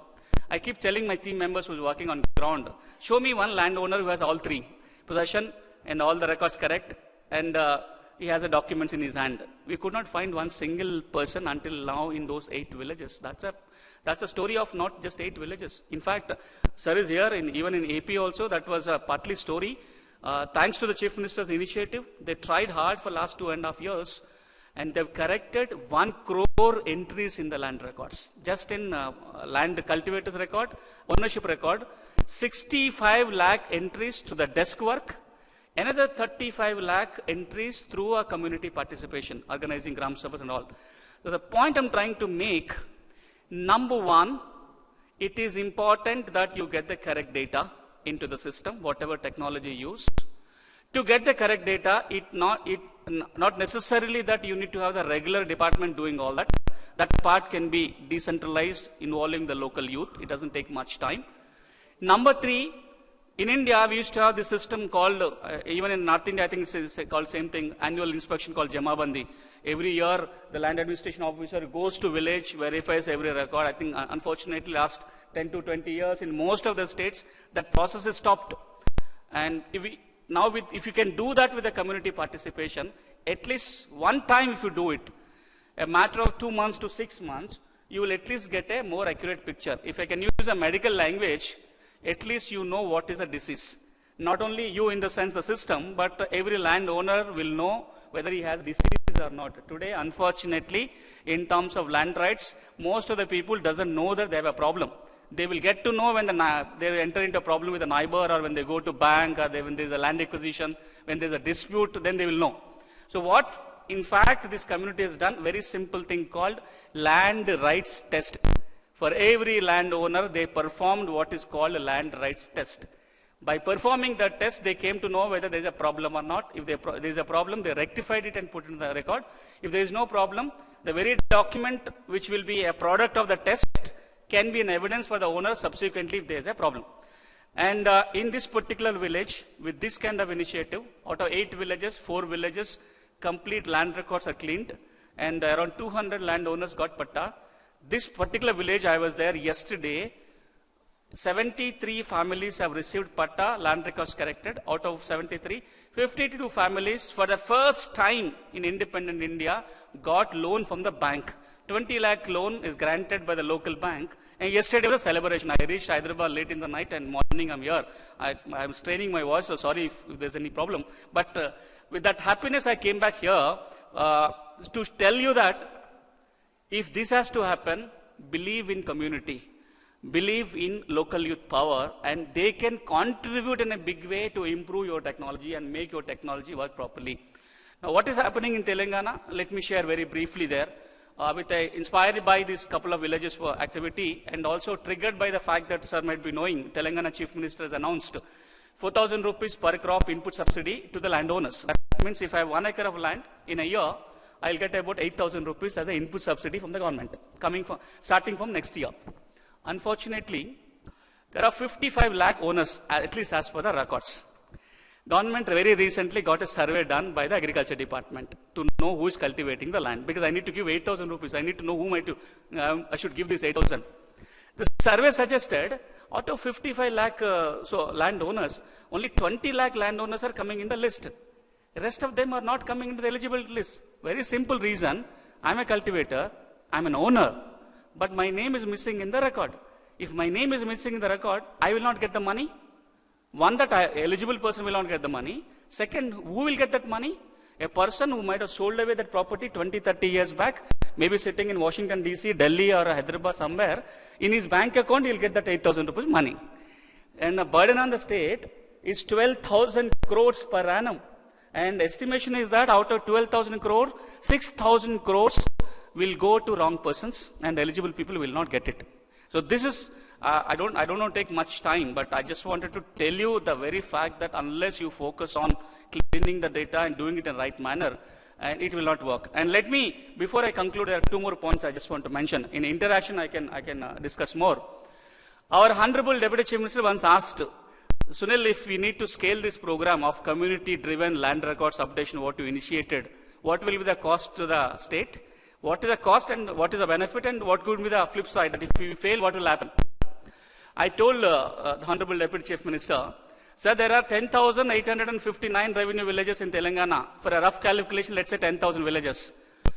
If you do it in all these 10,000 villages, you just need 6 months' time. In 2 months' time, you know where is the problem and what is the problem. Ask your revenue department, only focus on land for next 4 months. Your record, at least 60-70% is cleaned and people get patta, and AP proved it. AP spent, I think, first time in AP history, United AP and also combined state history, that revenue department which is managing land get to work on land for about a year. Otherwise, land administration department never get to do work on land. And what is the cost? 50 rupees per landowner, 50,000 rupees per village. Entire Telangana, it will cost 50 crores.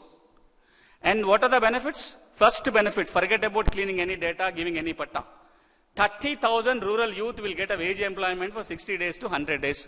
Is it not good enough? What we are trying to do under employment guarantee scheme, trying to provide a youth employment to people, and these people will get a skilled employment for about 100 days. First benefit. The second benefit, traditionally in every village, at least there will be 1 or 2 persons with a land knowledge. They used to help people. A lot of cases will never go to revenue administration at a tehsil level or a block level. Unfortunately, today there is nobody. Completely vanished. That generation is over. Very, very few people in villages will have land knowledge. With this kind of initiative, 30,000 rural youth will have land knowledge. They will reduce the land issues future. Number 3, third benefit. Whatever you talk about technology, computers, access, but for a common man who is cultivating land in the village, the only access is only seeing the physical copy, not any computer. They need to see the physical copy. With this program, physical copies of the record will go to village. That's a third benefit. A fourth benefit, at least now I'll know whether I have a disease or not through the land rights test, whether I have a problem or not. Before that, I have not even know that I have a problem or not. If I have a problem, I can do whatever and get that problem rectified. And finally, a fifth one, entire village will discuss about land. What is government land? How much private land is there? Where are our boundaries? So tomorrow, that land knowledge will stay in the village. These 5, by default, even if you fail 100% in the project, you achieve this. But if you succeed, at least 100 people in every village will get patta, and your land records, whatever we kept in the computer, most of the records can be cleaned, and AP proved that about 90% of the record is cleaned. And today, and AP went much ahead, where if there is any transaction happens on the land, people can now get an SMS alert, and there is now real-time changes happening in the land records. Before I conclude, let me reiterate this point again. Believe in power of the community. Believe that unless that local reality is reflected in the records through them, whatever technology we use, it will not help. And if you do not get into a situation where our computer records gives a correct picture and we don't clean the record, you know the statistics. 66% of court cases, civil court cases, are land cases. More than 60% of crime as per National Crime Record Bureau is again land-related crime. Land litigants spend about 50,000 crore rupees every year in India only to attend courts. Is a wage loss and only the travel costs and food costs, not including the court cost. There's a 1.3% of GDP loss because of bad land records and land litigation. If I keep telling you, I can lecture on next 10 minutes to tell you what are the losses. Whether you are concerned about law and order, whether you are concerned about social security, whether you are concerned about equality, whether you are concerned about economic development, whether you are concerned about ease of doing business, whatever angle you approach, it is important that we correct the records. It is important that we improve our governance. I definitely believe that this kind of technologies will play a really, really great role. If this technology is coupled with people's power, definitely we can make miracles. India can progress in a very, very big way. And those are my simple thoughts with my little experience learning from the community. Thank you very much. This fantastic opportunity to talk to all of you. Thank you very much. Thank you, one and all. Thanks, Sunil. That's a wonderful capture of exactly some of my thoughts too on the subject. In fact, the power of community is particularly important. Nowadays, we keep hearing, deep learning and neural nets and all being bandied about. In fact, the history of neural nets goes back to this project at Stanford called ImageNet, which was built solely by the power of community. People from all over the globe sending pictures of dogs and cats and all sorts of the physical world representations in digital format to the Stanford Center that build up the ImageNet. So any project that you talk about capturing the digital space, you really have to start with, the community that can give the data, that can provide the data. And another interesting aspect that Dr. Chandra mentioned earlier was the whole to part and the part to whole, right? And an interesting application of the part to whole framework is what Arch has been doing, and Mr. Ambrish Mehta will now speak to us about the project. It's actually fascinating. I mean, giving gadgets in the hands of tribals who are today able to gather the data, give it to the government, and there is a trust relationship that has been built. But I think before that, Mr. Chowdhury had a question. So yeah, I just wanted to make a few comments. I really congratulate Sunil for excellent overview on what's happening. Recently, as Sunil mentioned, we did 3 times the survey, pulse survey, to collect the right kind of information. Now, like Aadhaar, we have created a Bhoodhar. All the land records properly identified and annotated. Now we have, through enactment in our assembly, we got core data authority, that nobody can tamper with the data, nobody can misutilize the data. I mean, that has been enacted in the assembly. Now Niti Aayog also wants to see how this core data authority kind of this thing model can be implemented across the country. As Sunil mentioned, unless you have a right kind of data, no amount of technology is a garbage in and garbage out. I think it's absolutely required, and we spent a lot of time to cleaning the data. Thank you, Sunil. So, Mr. Mehta, over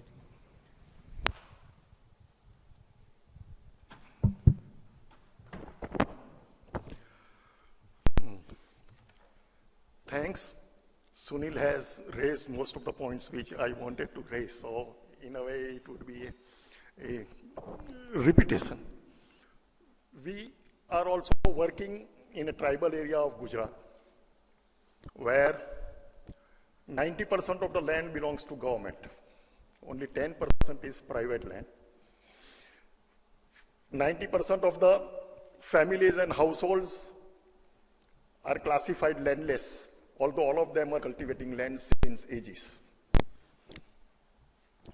Main reason, land. When the settlement took place, most of the lands were classified as forest lands. So, and only few patches of lands, people got titles. Rest of the land, although people were cultivating, they were classified forest lands. And as such, people were treated as encroachers. So you are an encroacher, you are not a farmer, you are not entitled to get crop loan, you don't get any other benefits.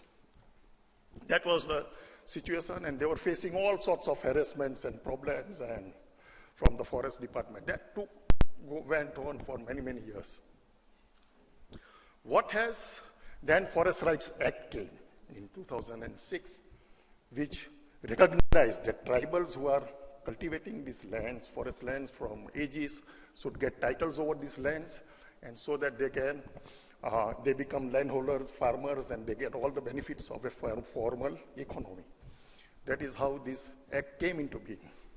But as the situation is in India, once the act is passed, it does not mean that it would automatically be implemented. So all sorts of problems cropped up, mainly largely from the forest department, which all officers ingrained to oppose. They were opposed to this act when it was being discussed and it was passed. So at implementation stage also they created all sorts of problems. Although people were very happy when this act passed, that now we would get titles and we would be very happy. So that's how it started. So people meticulously, and in the one good thing about this act was that it involved communities, village level forest rights committees, to accept applications, to verify the claims, to give the reports, Gram Sabhas to give their reports. All these things were done very meticulously by the villagers because their stakes were involved, their life and death issues were involved. So they did all these things. Even then, only 10% of the claims were approved, rest all rejected, mainly because Forest Department did not agree with their claims. That was the reason. And that is where we started using technology to establish or validate their claims. And this also, we were very new. We did not know about GPS, we did not know about GIS. So we were not, and satellite images.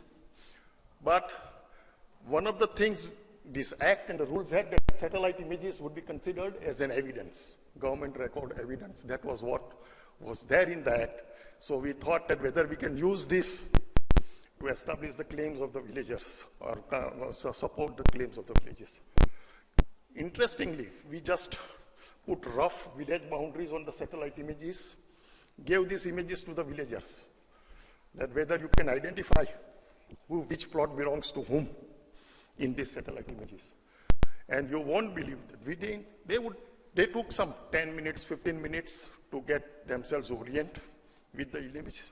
But immediately, one plot is identified, this plot belongs to this person, and then all plots are identified. This belongs to this belongs to this. And then they use these images as an evidence that this is 2005 map satellite.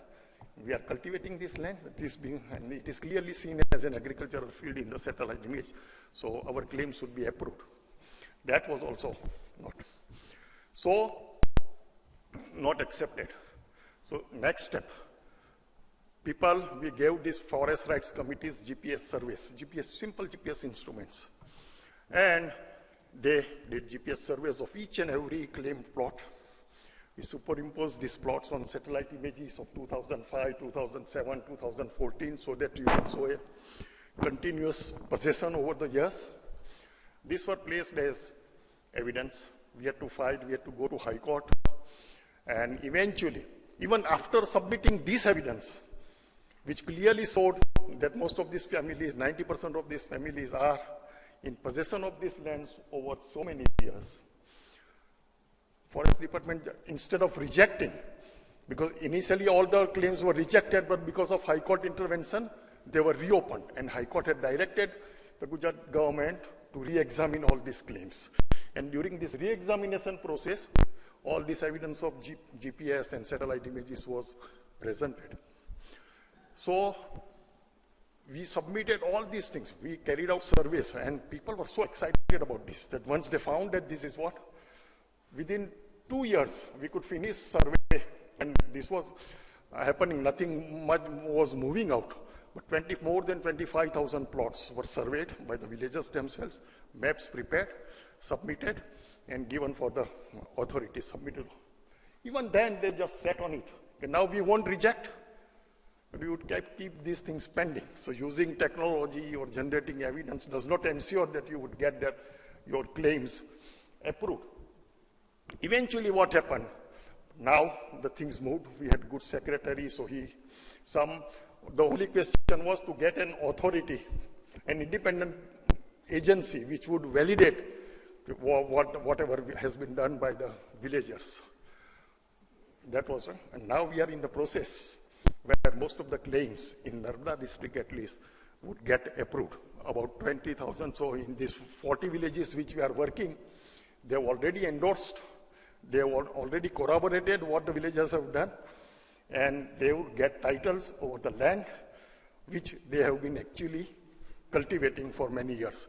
And this would happen by the end of this August. We hope that at least 4,000 people would get proper land titles with proper land as a result of this exercise. During this time, and with this, banks have come in, they want to do business. Not a single person had got a crop loan in this area. Now banks want to give crop loans. Banks are in fact competing. Bank of Baroda, Baroda Gujarat Gramin Bank, we want to give crop loans to as many persons as who are entitled. And so we are hoping that that would also go ahead and we would be in the formal process. But what I'm trying to say is, same point which you said, the involvement without involving communities using technology by itself does not take you anywhere. Most of the time, those who are opting for technology believe they take it as a means to avoid contacting people, to do things sitting in the office so that you don't need to go to the people and discuss things. So that won't take.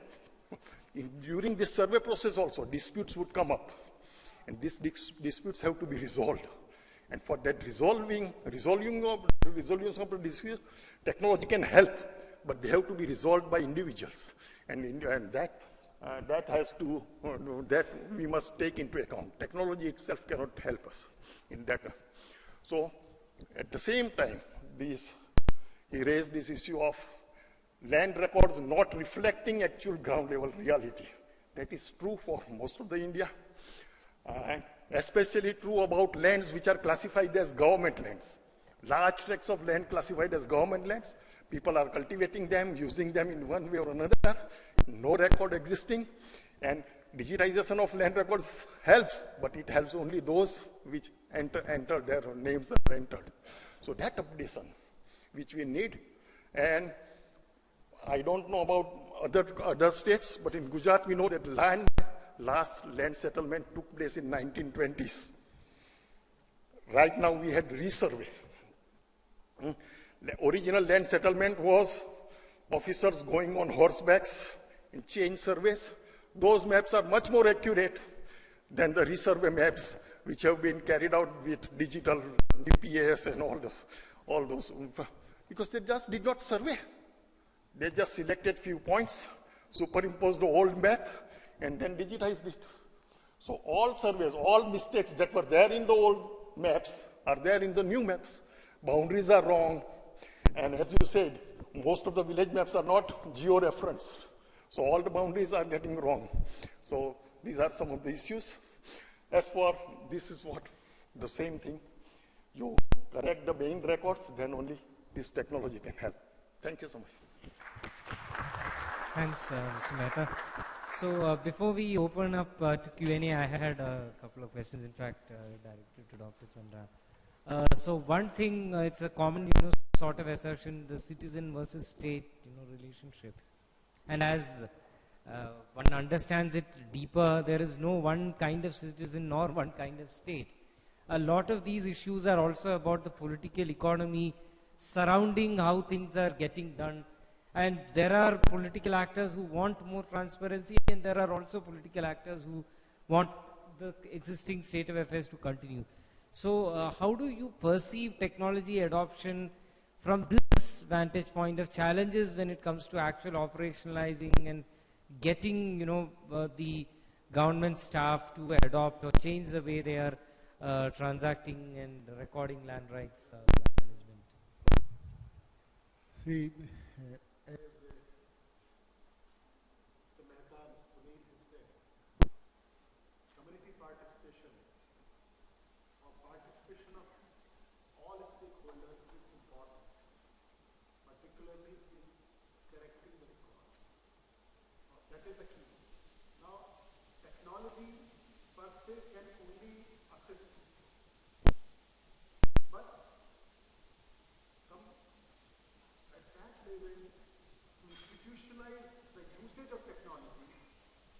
standard operating procedures, maybe good governance practices, how to involve people, how they should use technology for improving the things. That has to be put in place. See, I'm again giving the example from Slum Rehabilitation Authority. Apart from rules, regulation, laws which they have, government has, assembly has passed, when they have asked us, okay, you must have a module for say developer, you must have a module for say legislature, you must have a module for architect. All those are created, but how developer or architect or legislature, because MPs or MLAs are involved in consultation process with the people who are living in slums. Now, what kind of guidelines to use technology for them? So they have even come out with empanelment of say GPS survey agencies to be used by developer. And they have run a capacity building training program for developer, saying that these are the agencies available. This is the format in which you will get the data. These agencies will help you in going to field. Similarly, interlinked operating procedures for people's representatives. Okay, so this is the developer. These are the agencies. You have to go to the people, convince people that these agencies will be coming to you. You cooperate. Now, this is what you may call it a good governance practices. Or you may call, and all these practices are supplemented by data governance processes at the back end. Now, unless, even for community participation, if you don't create that end-to-end ecosystem, you cannot leverage the benefit of technology to last mile. This is what, in fact, any land right, see, that is the extended part where community, in fact, in case of telecom GIS, BSNL corporate office was not knowing which asset is lying where. We have done the controlled crowdsourcing with junior engineers or linemen who are sitting in the field to get the routes and to get the things, and created an operating procedure for them. Because he knows the grassroots level reality, where is, in which block, in which village, which fiber, where is the corporate office does not know. You can have a very good software, very good base map. You cannot institutionalize those technology or base map service until you take along all the stakeholders, including communities and people. Thanks, Dr. Chandra. So we have about 12 minutes for Q&A. So we'll probably have questions. Yeah, ma'am. Yeah.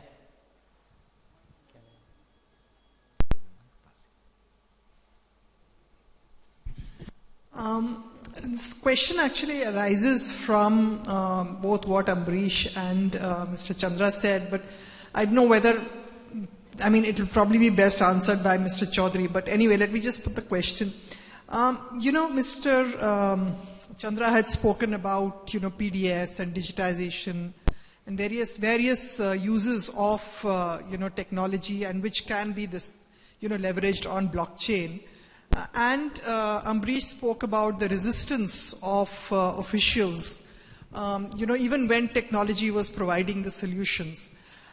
So when you start deploying blockchain in policy matters, will there be center-state subject division issues? For example, PDS is a state subject.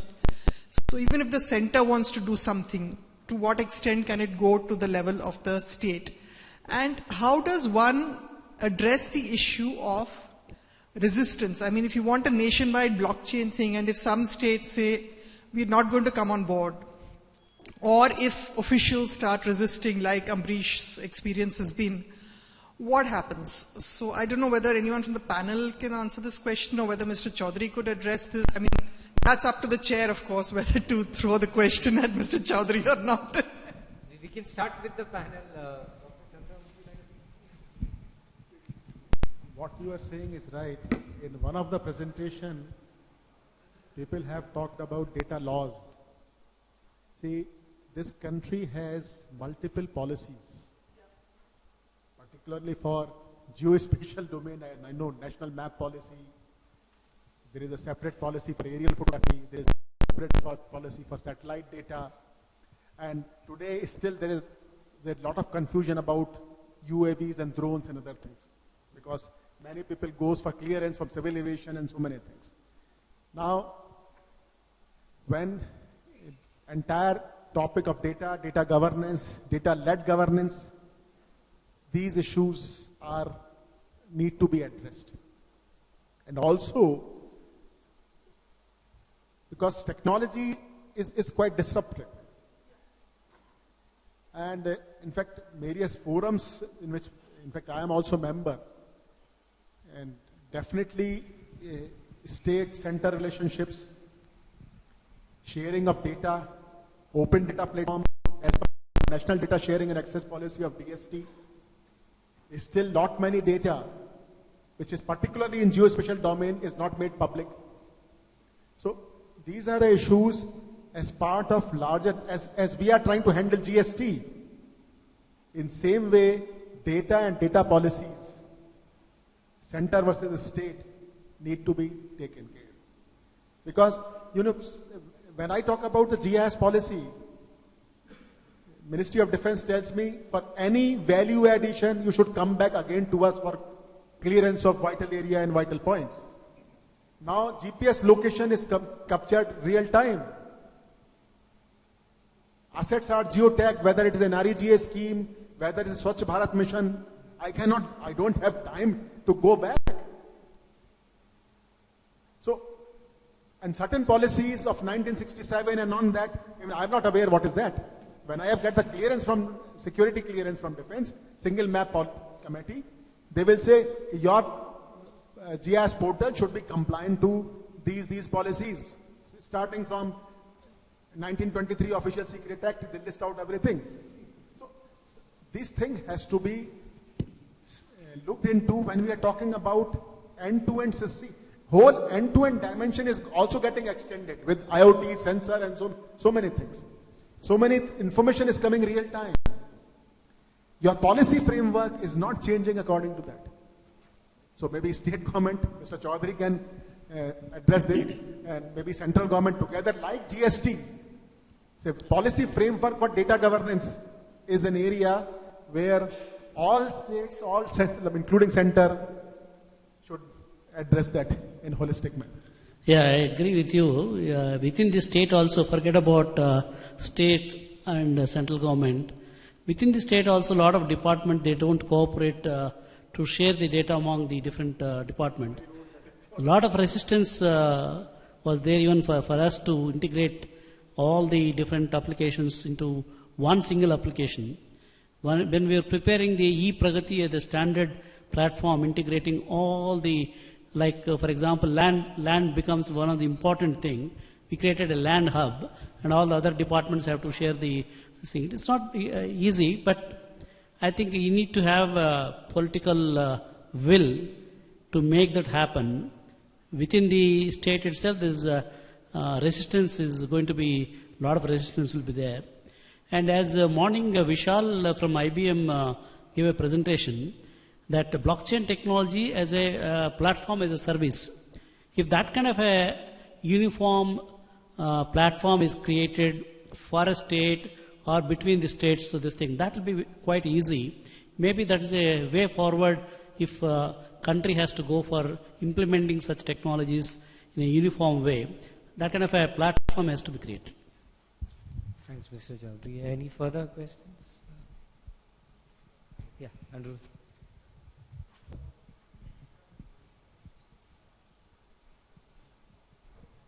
Hi, I'm Anirudh. I really liked your talks. My question was, for a large part of rural India, yes, it's possible to talk about the involvement of the local community in improving records. What do we do about urban India or peri-urban areas where actually the community is fairly fragmented, or a new sense of community is still being generated because of a lot of migration or urbanization? it's difficult to get people together who have a history or a idea of the locality or the property that has to be inspected or corrected. So what kind of solutions should we be looking at there? Sunil, would you like to? The idea there is that whether it is Digital India land records modernization or any land records modernization, what we are saying that there are two key stakeholders who need to be part of it. One is the owner of the property, whether it is a house site or agriculture. They should be active part. Today what is happening in most of the digitalization processes, you create something by maps or by desk work, and towards the end we go to the owner and says this is what map, whether it's correct or not. Instead of doing that, you do reverse. Start from there on the ground, and from whatever is the ground reality, try to find a technology solution. That can happen anywhere. We are only talking about owner as an individual. Second, where we are talking about a collective community participation. It may be more active in a remote village like what I'm describing today, or maybe very active in a rural India. But in urban India, it will not be there. But to the extent possible, having that collective gathering, feeding into the information, so that you're cross-checking that information at the grassroots itself. The idea of community involvement is to cross-check with each other whether it's correct or not. I think it is also possible, but it's possible with the different degrees in different places. And let me also mention, sir was mentioning about forest rights. Chaudhary sir will know that in AP and Telangana, both the states, entire Forest Rights Act implementation is using GPS, and GPS is held by a local community. We call them as a social mobilizer. They have handled the GPS, 1,83,000 pattas for a titles granted to tribals, and every title has the map generated by the social mobilizer who got learning on the GPS technology. I think we have time for one last question. Yeah, this gentleman. Hi. My name is Manas Patnaik. I'm former Silicon Valley entrepreneur, but very good technology this is. What copyright, what copying, we can do for other states that has been, done in the South Indian states right now? Can it be done, just copy paste? And the second part is, how do we tackle litigation in the rural areas? Because there is a lot of land litigation that happens. We have to take into cognizance that human aspect and the, policy aspect of that particular region and areas. Would you like to your question, there are two, three important things need to be done simultaneously to improve the land record system. Number one, we need to really address our land laws. They are all outdated, and again, there are so many land legislation in every state. For example, I think on an average, every state has about 50 to 100. Sometimes AP had 199, then later it became 212. Where we need to bring all that into single legislation. Couple of states made that effort, like UP.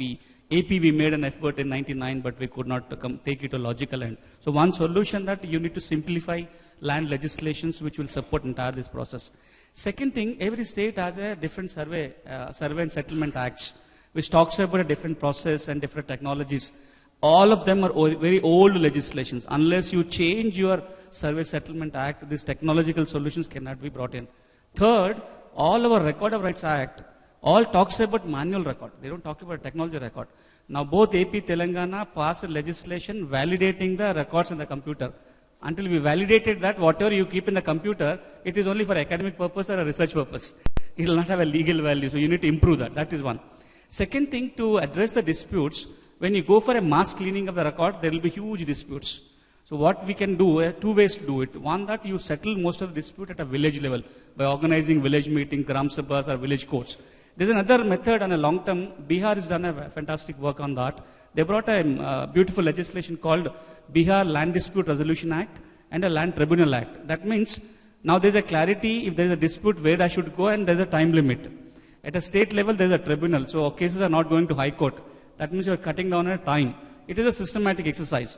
And finally, there is another model which again developed in AP. In fact, when Jairam Ramesh Garu was a Minister of Rural Development, he wrote to all the 17 chief ministers suggesting AP model to be replicated in other places. It's basically building a cadre of paralegals, taking a barefoot lawyers you call, or your community lawyers or paralegals. At least you have one per tehsil, 15-20 villages, you'll have one person. On a long-term basis, this person will be able to help the rural poor in getting the solutions. And in fact, and a quick number from AP and Telangana together, almost 12 lakh people got benefited by the paralegal program of AP. So the message I'm trying to give, it is a comprehensive solution. It is not just one thing that I clear this record that the solution is achieved.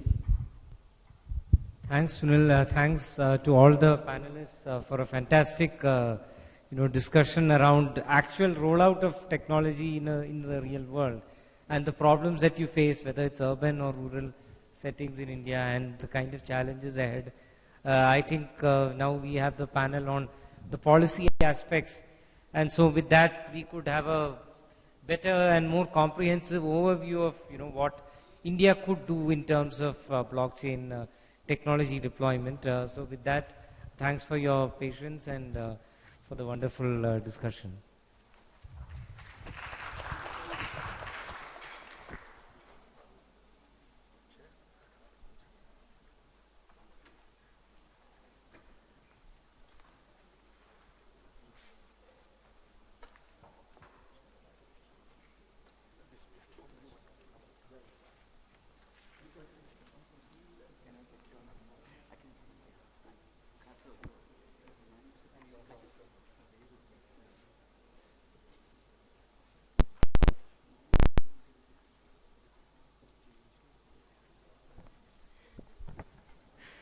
Thank you, Anand, for moderating this session, and special gratitude to Dr. Vishnu, Mr. Sunil, and Amrish for helping us understand more of your work in the ground level. We will take 2 minutes quick break. If you can take the look at your bag, there's a feedback form. If you can fill it up, it'll be great. And on the process, I'll invite the other panelists to come forward. There's a feedback form in your bag. If you can take note and just give your rating.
He's already here.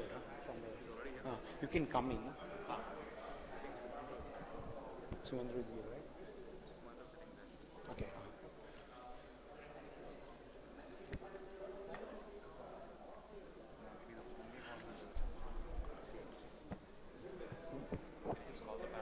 Yeah.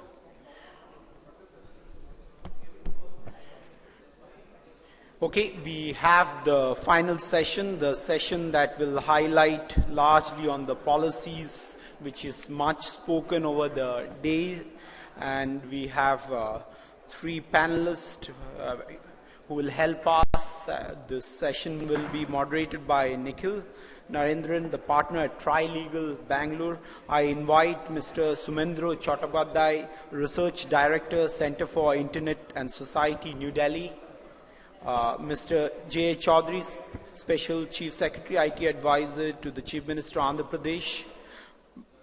And we'll be joined in a few minutes by Professor Sridhar Acharyulu, the Central Information Commissioner of CIC, New Delhi.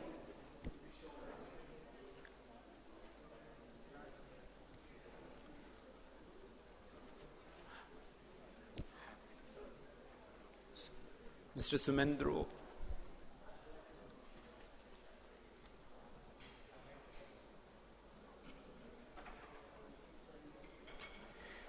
Thank you, Sumendra.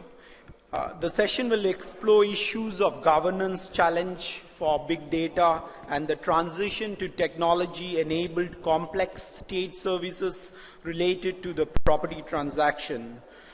This session will be largely a discussion among themselves and presentations of what their thoughts on larger views, how this can go a step further. Over to you, Nikhil.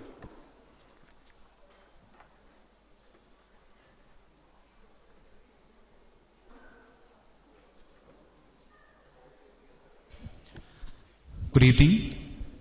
So we are waiting for Professor Acharya, but I think we can start. So I think we've had a fairly detailed discussion so far about use of blockchain and distributed ledgers and how that will help and enable property transactions in India. Now, the idea of or the focus behind this session is to sort of discuss the future and the road ahead and the policy initiatives that needs to be put in place for that. So I think being someone who works in the technology law sector, I think that the future is where the whole property transactions could be automated using the blockchain technology for that matter. So for instance, for registering a property, you just go in with the title documents. An algorithm will check if the stamp duty is correct, the consideration is as per market value, the title is clear, you have the eligibility to purchase the land in a particular area, and it is done. By doing this, we are taking away discretion at the lowest level of bureaucracy and thereby improving the efficiency, which will also have a direct impact of the efficiency of the whole system, so to speak. So to start off with you, sir, Mr. Chaudhary. So what do you think are the policy challenges that you face or that you perceive in light of the current infrastructure that we have and current policies, and how we can sort of push forward to a fully automated property registering system? Yeah, Nikhil, what you said is an idealistic situation. I hope one day it will happen. But in the current circumstances, bringing all the changes, for example, somebody wants to buy a property or sell a property, we need somebody in the registration office to do all the validation, authentication, all that, this thing. So the moment you think that that is not required, seller and buyer, they can, on the blockchain, they can buy or sell the properties and exchange this thing. I think a lot of legislations also, the local legislations also, we have to bring some changes, state level legislations. Maybe at the Government of India also, we need to bring some changes in the legal aspects of it. At this point of time, I'm not sure whether those things can be done that easily, unless we come out with some pilots where we have to see that how the whole thing is working, whether we can give a justification that without the land registration office, a registrar in that particular area, without him, still the trusted transactions can go between the buyer and seller. I think those things have to be tested, and the entire legal process have to, authenticate those things properly. Then only probably those changes can come, where ultimately, hopefully, one day, we may have, without any registration office, the transactions can happen. But at this point of time, I think probably in a hybrid model, maybe what I think each state is looking at implementing. Thank you, sir. So, Sumandro, just to get your perspective in. So, I know that you've been working with CIS on distributed ledgers, and you've also closely studied the examples in various countries like Sweden, with respect to the policy initiatives and digital ledger-related initiatives that you've taken. So, do you want to come in and give in a perspective on what you've noticed and what your thoughts are on this? Thanks, Nikhil. I would like to begin with stating that I think the key challenge when it comes to thinking of using something like blockchain or using any, is it fine? Yeah. Okay. So the key challenge is in actually using any kind of new technologies and thinking of public sector innovation using these kind of technologies is usually complicated when we are dealing with something that Sir actually mentioned earlier, which is that this is a nascent technology. It's really growing. It's various key players are acting. The different kind of, as you know, much of the discussion in the morning when it comes to the actual technical detailing of the system, the question is what exactly is blockchain, when it becomes Bitcoin, what part of the Bitcoin, even if you do not like Bitcoin as such, what part of the technological infrastructure of the Bitcoin is blockchain, what is not exactly blockchain, what can be the different types of blockchain, can there at all be a closed blockchain, if that's an oxymoron or not. So when thinking of public policy for blockchain, coming back to the core question, I would like to say that firstly we need to have a very good sense of the technology that we are trying to govern. Secondly, we need to have a very good sense of the real world cases in which we are implementing the technology and what kind of challenges exist in the real world situation, and the governance framework needs to accommodate that and needs to address that. To think of the first question, which is that what is the key feature, what are the key features of the blockchain technology, and especially when we are thinking of that in the public sector innovation context, let me again focus on land management, on not property management at large, but land management specifically, and share a couple of initial thoughts, and then maybe the questions can go on. How many of the audience members here have a blockchain wallet? Sorry, a Bitcoin wallet, what I'm saying. Okay. Others know what a Bitcoin wallet should ideally work like. You have used a mobile wallet, an online wallet. It's not something very different. It's a money managed by another entity and not Reserve Bank of India. After November 8, 2016, that seemed like a good thing for money as well. Having said that, Bitcoin is a particular implementation of the blockchain technology that allows for borderless network of transactions. A land management system, as you all know, is not a borderless system. So firstly, we need to think of how to use blockchain in a context when the nature of transaction is not borderless at all. It is very much connected to things that the state owns, especially in a country like India, and how a market for something that is essentially owned by the state can be created or can be facilitated by the blockchain technology. As has been pointed out in the earlier session, the immediately earlier session, and as well as the sessions before that, Land is a market that is particularly, disease was the term that was used very aptly. Information asymmetry is the primary disease of the land market. Various other forms of violence and oppression that exist in this market often gains its power from information asymmetry. The reason I'm personally excited about the possibility of using blockchain to make this market work better is because part of, I think, the key offering or the key kind of quality of the blockchain technology is that it makes the records public. It makes the records immutable. You cannot edit it. You can edit it, but there will be a record trail of that record, of that edit, not the record. And it makes it publicly accessible. So, for example, if you want to check up, you know a number of a plot, the serial number of a plot. You can call it Khasra number, Khata number, different states call different things.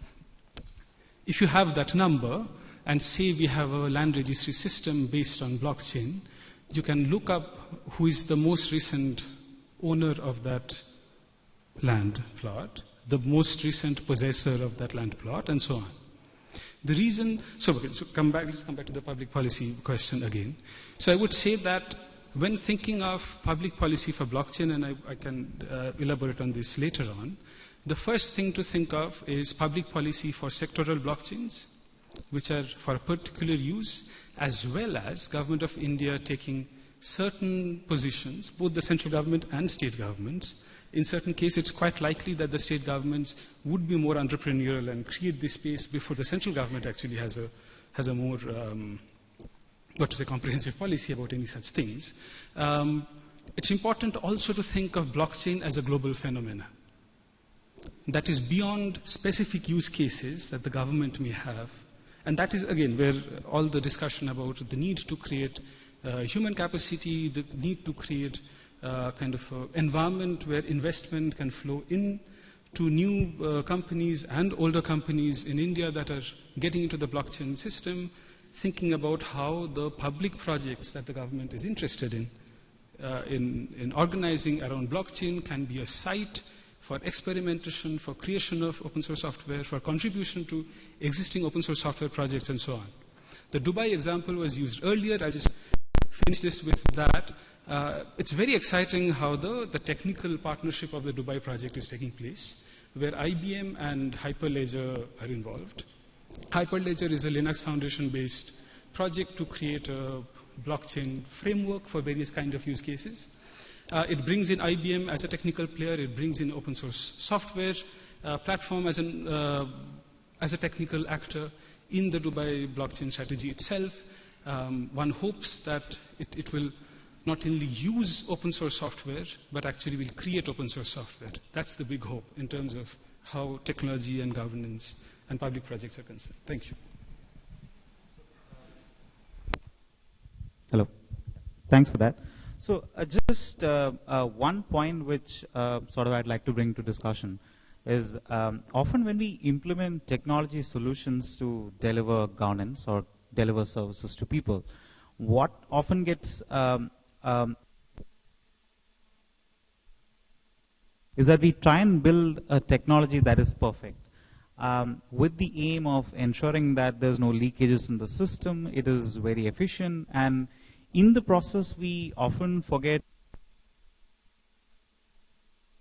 socio-political realities. For instance, the question is whether we are having a situation where the government becomes a master and the citizen becomes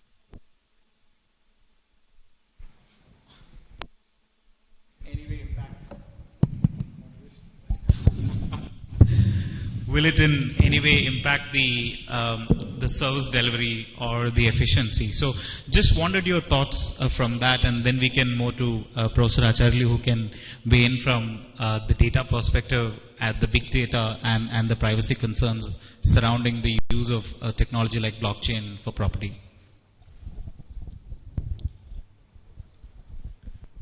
So actually, before we get into all the things, in India, every state we have got so many our land legislations. For example, each state, the land ceiling acts are different, And so many things within the state also, there so many complexity of the, I think unless we bring like one tax, one nation, like GST got introduced, maybe I think on the land, which is a common thing, maybe I think the time has come for the country to have just one land legislation for the entire country.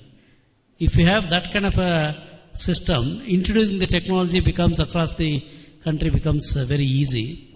Otherwise, every state, I mean, you have so many laws, so many issues, and things are not properly recorded, and data itself is not proper.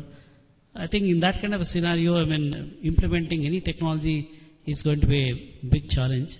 I think my suggestion to the government, maybe the central government, maybe they should come with uniform policies for the land policies across the country, like GST. Maybe otherwise, if I go to Karnataka, the land registration policies itself, a lot of restrictions for somebody to register agricultural land, whereas in our state there is no such restrictions. Each state have got their own issues and legislations, things like that. So this thing is, if you want to really make it a technology implemented across the country, if somebody in Delhi wants to buy a property in Karnataka, I mean, if you want to introduce a blockchain technology, whatever the technology for that matter, it should be so easy without going to the registration office in Karnataka. You should be able to buy it. For that to happen, you need to have countrywide uniform legislation. Once that happens, probably all other things, technology is a small tool. Got it. So I just wanted to bring in Professor Acharyulu, your perspective on it's more from a data perspective. So I think what really is critical is to understand the kind of data that will be opened up and be shared. We are talking about digitizing land records. We are talking about digitizing property documents. Should that data be out in the open for the public for their scrutiny and review? For instance, the land, of course, is one of the most valuable commodities in the market. And do you foresee any privacy challenges, threat to even human life for that matter? Because that's one of the sections under the RTI Act which sort of prevents a disclosure. What should be your approach towards disclosing details about land holding to the public? And what are the restraints that we should sort of have in place in the policy regarding this? Thank you very much for the opportunity to speak on this current topic. First of all, let me apologize for my delay. I was hearing cases on right to information till half an hour before. And today itself I have faced a couple of cases which have intervention with technology. I would like to say that this digitization is really a fantastic technology. I have no doubts about it. But our problems are so complex. Our documents are so uncertain. Our information is so invalid, or we can't even verify it. And we don't have process of documentation in a proper way in our country. And what is that you store and what is that you show? What is that you share? Information technology is fine, but where is the information? The data is, you are talking about data, but your technology, computerization, and internet has thrown open fantastic vehicles of communication, fast and perfect. But your information is not perfect. You're not at all available. See, in one of the cases, the public authority was building so many files just to say why they are not giving information. So many files. And in one case, very interestingly, an NGO is continuously asking for information about file notings. We were all surprised why only file notings are being sought by this great gentleman. A woman also included, gentleman and woman. And The demand for file notings was later discovered to be a biggest fraud, giving scope for biggest fraud. They were taking out the signatures of the officers available on the file notings, scanning it, and creating new letters, fabricating new letters. I was surprised to see the application of the RTA requester in the second appeal, wherein 1 lakh bribe in a Devo letter. He writes a letter to so-and-so, unless you pay 1 lakh, I cannot do this, I cannot sanction your work. He writes and demands, and it is addressed to a particular person, and she comes in second appeal to me to take action against bribe demanding from the information requester. Now, this is the level of knowledge that I am confronting, while of course there are so many people who are illiterates and illiterates. Computer literacy is totally missing. So this is the problem I'm facing. And I'd like to tell you one more interesting feature, interesting problem. The government of India gives scheduled caste students scholarship for reimbursement of fees. They have opened accounts. Every student who seeks reimbursement has to open an account, online account with a bank. And this account ceases to exist or gets invalidated or stuck up if you have not operated it for 3 months. Then the government of India doesn't pay money within 3 months. It will never pay. It takes 2 years, 3 years, 4 years, and Uttar Pradesh says there are 1,500 crore due to be paid under this head, and all 15 crore odd the accounts are not working. Even if they pay, amount will not reach them because account is not operating. It's a digital problem. It's a problem of inaction, lethargy at the higher level of the government. So my point is, digitization is an excellent thing that should happen. Data storage also should happen. But what about our basic governance, basic administration, basic data collection, basic reports and records on land? We are absolutely zero on this. I'm very sorry to say. And if you take the example of land records as suggested by our friend, this is a terrible form. There is an estimate of 56,000 crore rupees expenditure by commoners, people who are locked up in litigation for land records. Entire litigation, I can't say entire litigation, 66% of the litigation is about land, and because of ambiguity of land records. 66%, imagine. There are 3 crores cases pending in all courts of this country, 3 crores. 66% means 2 crores. When 2 crore cases are about land and land records, what kind of a technology that you are going to use to store this defective land records without effectively reforming these records, correcting these records? How do you do this? This is my basic question. Most of the cases that come before me for information, what I feel is, once information technology is in place, you are communicating information very effectively. There is no doubt about it. But where is this information being generated? Are we capable of generating a valid information? An entire country, in this country, I can tell you, we are a culture of oral tradition. Oral tradition that we don't communicate. We communicate, but we don't document. We communicate. In tribals, let me tell you, in the Constitution of India, in our Constitution, there are 2 schedules, 5th schedule and 6th schedule. We discuss Constitution other than 5th and 6th schedule generally, even in law colleges. I am a constitutional law teacher. I teach Constitution other than 5th and 6th schedule. But you will be surprised to know that 5th and 6th schedule command 60% of the land in this country. 60%. That means what? 60% of the Constitution I am not teaching. And people do not know 60% of the Constitution. And these 60% are tribals, and they do not know documentation. They simply orally say, this land is mine, that land is yours. That's all. And how do you prepare a data? Where is the data?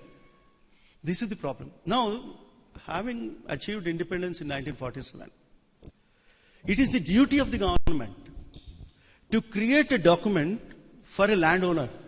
It is not for the landowner to come to you and ask for documentation. It is for you to do this. And when you are not doing it, there are disputes. And disputes are taking away 56,000 crores of rupees from the poor and below the poverty line people. They don't have money, but they are losing money. They take loans and fight the litigation in the court of law because they have to protect their livelihood, piece of land. How is that you are going to secure this situation? And GDP is affected by 1.5%, according to some estimate, because of the disputes. If you reform the land records, you'll be reforming the judiciary. Very interestingly. If you reform land records, you will reduce 66% of the litigation. And with 66% of litigation out, 33% of the litigation existing courts are enough. You need not increase the number of courts. You need not increase the number of judges. We don't do this. And we are talking about all these glamorous, romantic things. No. Now, the records in villages are held in almirahs. A person who holds the key to the almirah makes money from the people because of ambiguity. Ambiguity is the source of corruption. Uncertainty is the source of corruption. If I don't understand my own record, I will depend on somebody and he will take money and explain me my own record. So this is the country's situation. And now with your data storage technology, I don't know exactly what it is, and I heard a little about it when our friend was talking about in the recent conference where I also participated. I came to know a little about it. Fine, it's good. But my question, and the questions raised in that meeting are also this. You are changing the control of records from almirah to computer. That's all. So when the records in the almirah are imperfect, to be corrected. And what do you do with the same record being digitized? And now, instead of the almirah key holder, I have to corrupt the computer operator. I have to pay him bribe, ask him to open, and I will make him to change the name of the possessor by digital process. Is this what we are going to do that? At least now I can recognize if a signature is scanned and has put on a fabricated document, I can know now. But then I cannot even detect that. Because your copy is so perfect. It looks better than original. What do I do? Your intellectual property rights, your internet commerce, your information technology, and your land records are closely associated with better governance and then digitization. So without good governance being assured to the people, I think your data processing, your technological transformation of data into a different form, I apprehend may not help in a better way. This is my apprehension.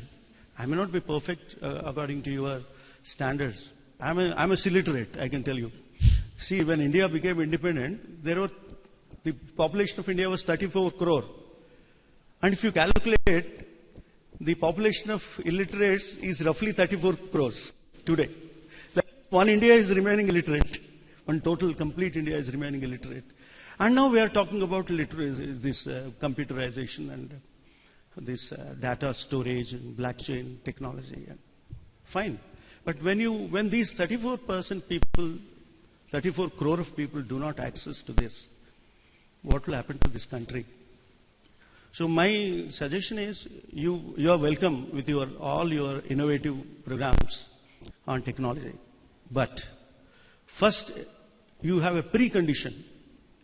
It should be preceded by reform of records. And reform of records cannot happen without involvement of people. Recently I had a statement of a chief minister from South India. He says, he gave instructions to all revenue officers. Come on, you reform the records within 1 month. What does he do? What do they do? They simply dust the old files, clean it, and put it on the table. That's all. What is the reform. So without involvement of people, you can't reform the records. First you communicate what you have with you about my land. Correct. First you communicate. Yeah. So this is what is needed. Right. I'll give you one example where the involvement of people has reformed the records. So I think after that, Sumendra can sort of take up what you want to continue. Yeah. See, there was a writing of records on the walls of a panchayat office. And everybody saw, hey, मेरा record गलत है इसमें, मेरा नाम गलत है, मेरा पिता का नाम गलत है, पता गलत है, extent of land गलत है, boundaries गलत है, ऐसा thousands of problems. And people were forced to correct that.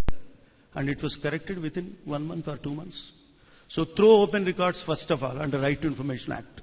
Throw open to the people, invite the objections, involve the people, conduct inquiries, talk to others, reform the records, and then do whatever you want. Right. Thank you. Right. Very quickly, asked originally, which is about blockchain creates public records. Does that create privacy problem? When we're talking about land record management in specific, again, it's a brilliant use case possibility for all of us because it's one database we know which is meant to be public. The way, say, patent databases work, it's a declarative database. It's not meant to be private or to be government's own information, separate information, anything like that. So that this particular case, I think, is a good one to actually think of blockchain. Hence, it speaks well to blockchain's qualities. Secondly, about the data quality issue, I mean, this is absolutely key, and this is the bane of the land, the judiciary, governance, this legality, this entire nexus that's talked about right now. And I don't know whether it should be public knowledge or there's some organizations in India that are actually doing a survey right now of implementation of the Digital India National Land Digitization Program, right? So we will get some information from that also. Is that what has been actually achieved on ground in the last decade or so, in terms of actually redoing digitalization of records as well as the data veracity quality question involved. I will bring in quickly insight from my open data area of work for this data quality question, which is that it's not that we want government data to be public because we believe in the quality already, but we want the government data published because otherwise there cannot be a discussion around data quality of government data. Unless the data is available to researchers of various kinds, it's difficult, or unless the data is available to the person whose life is affected by the data, such as land records and so on.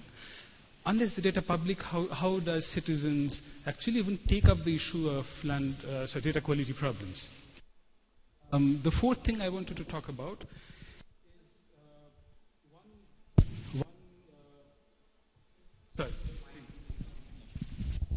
is So the last point I wanted to make is that, and this goes back to the previous panel a bit, which is that, as you know, the IT systems for land transaction management in India and land titling and digitization of land titles, the key kind of pilot project was Karnataka, the Bhumi project. It was, the software was developed there, the Bhumi software, the same software or versions of the same software have been redeveloped by various state NIC units. We have been recently studying the West Bengal experience. The Bhuchitra is the software that they're using. One key argument for thinking of land management using blockchain is the fact that since land is a state subject in India, these information about transaction also exist in state-run databases across India. It makes interoperability problems much more difficult than we're thinking of a unified, so in a single but not centralized database, which is what the promise of blockchain is that we're talking about a distributed database, a ledger, which means all the state governments would have copy of the same national level land transaction register. But each of them are contributing their own state's land transaction data to the database and so on. I can go on later. Yeah, I think the centralized database, or even the fact that one state government could sort of access the land register in another state, I think that's where we are sort of moving to. Also from the perspective that the current government is very focused on Binami transactions. So if you look at it, one of the main objects apparently this government is planning to do is do a crackdown on Binami transactions. So something like this would sort of make sense, and maybe even for that matter wheel out the problems of Binami transaction as well, in the sense that it could give out data with respect to citizens, where all they are holding land and who's paid the consideration, and all these details would be available. Now, coming to the data problem, so quality of data problem is always an issue when we deal with or look at any IT infrastructure or any distributed ledger, and when we plan to use the data, because this is not just about the accuracy of data for the government's perspective, but also for future analytics and future processing, so that we can make our policies around it, we can make our decisions on it, even for that matter legislate on it. And if the data is not correct, if there are data biases which are existing in the system, that will in fact affect the implementation and also in fact the policy decisions that we make as well. So I believe that Government of AP is doing some initiatives in this regard, especially on the community initiative. So can you just throw some light on it? I think that will perfectly sort of tag in with what Mr. Sridhar has been saying as well. Yeah, I think data is the key thing for any implementation. Our Honorable Chief Minister, he monitors at least 35 departments through core dashboard. In fact, you can Google CM's core dashboard, including the lights, LED lights which are on, which are off, how many are this thing, what kind of energy, everything he monitors. But about a year back, we noticed that some of the information he is getting into the dashboard is the wrong information was coming. That's when we realized that the data quality coming into the CM's dashboard, that itself is not correct. Then we started conducting these surveys. We created two main hubs, the land hub and the people hub. The land hub, as I mentioned earlier, like Aadhaar, we want to create a Budhar, because for every individual, land is very, very precious commodity, and on which he survives and he cultivates and all that. We thought we should concentrate on creating that this thing. We did a lot of surveys and resurveys and created a Budhar kind of land hub. Then the other one is the people's hub, the people's data. There also 3 times we had to do the survey to get the correct data. In fact, after cleaning the data, we came to know that a lot of people who died, they were actually, some account it is going subsidies, because in India a lot of money goes for the welfare measures, because we are a democratic country and vote bank, politics takes care of all the political this thing.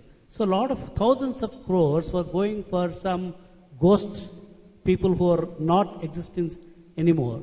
So once we completed the data, we were able to save a lot of money for the government. So that is the advantage of cleaning the data. Once you clean the data, then your analysis also, where the money has to be properly deployed, which sectors, the more concentration is required. All that can be done once the data is properly cleaned up. So after realizing the importance of the data, we took a decision to have the core data authority, like UDI, and enacted in the assembly, so that this data is properly cleaned up and nobody can tamper this data, and even privileges, who has got the privileges to even edit the data and all that, though we have not implemented blockchain at this point of time. But knowing the importance of the data, we first did the cleaning of the data. Now that's all been done. We got legislation to take care of as a core data authority, AP core Data Authority. Now we are in the process of creating a data corporation, because now we are getting the clean data coming from various resources. Our Honorable CM wants to have a analytics on this right data, predictive analytics as well as prescriptive analytics. I think now at this point of time we are in the right direction, and we are able to save a lot of money for the government. A lot of individuals are getting the benefits. Earlier they were deprived of getting those benefits because their data was not properly captured by the government. I think use of technology with the right data is going to really help the common man. That's where I think all of us have to see that how we can get the right data, right technology, so that all the people of the country will get all the necessary benefits from the government, either central government or the state government. I think importance of data is very, very essential. If the data is not correct, then no amount of your technology can help. Right. So I just want to touch upon one brief aspect, which is on which has got to do with the data sharing, for that matter. I think that's where you have also. I need to catch a flight. Can I have to catch a flight, so I request.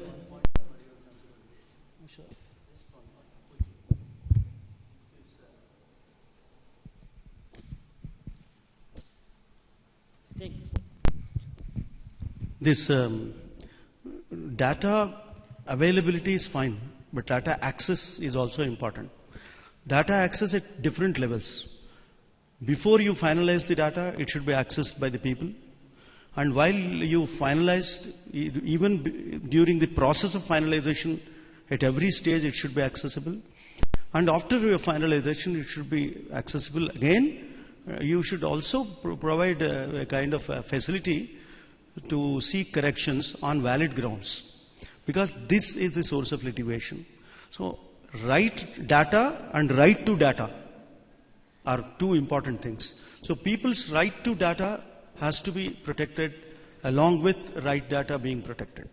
That is what RTA is expected to do. This is the RTA angle of this. See, whenever somebody asks about the extent of land belonging to another person, the public authority rejects, saying it's a third-party information. Personal information. Land record is not personal information. It is not third-party information. Land is it is open. Everybody knows what land, where land it is. So we must train our people to give every bit of information about the land to the people, so that the transparency helps you to correct your data. Yeah, I think that pretty much summed up the open data point as well, because the question really is what all data should be open, what should be restricted, what should be registered. That's a sort of classification. The one aspect which may be sort of worthwhile looking at is because we don't have the time or ability to go and classify every data in case of a blockchain, because the problem is it happens real time. So, I mean, some sort of an origin-based classification sort of makes sense in that context. So, by saying that, I'd like to open the floor for any questions, if there is any.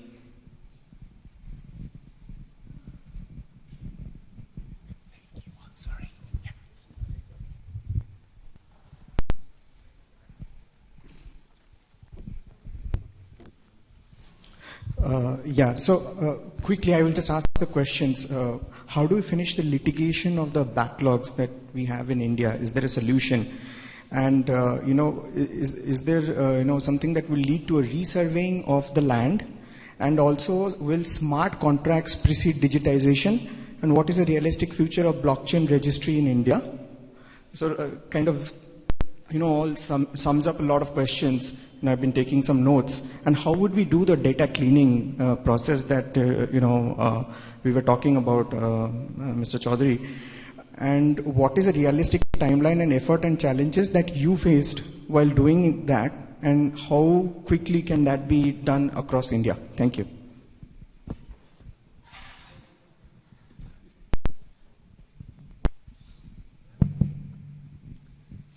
No, cleaning of the data is not a simple thing.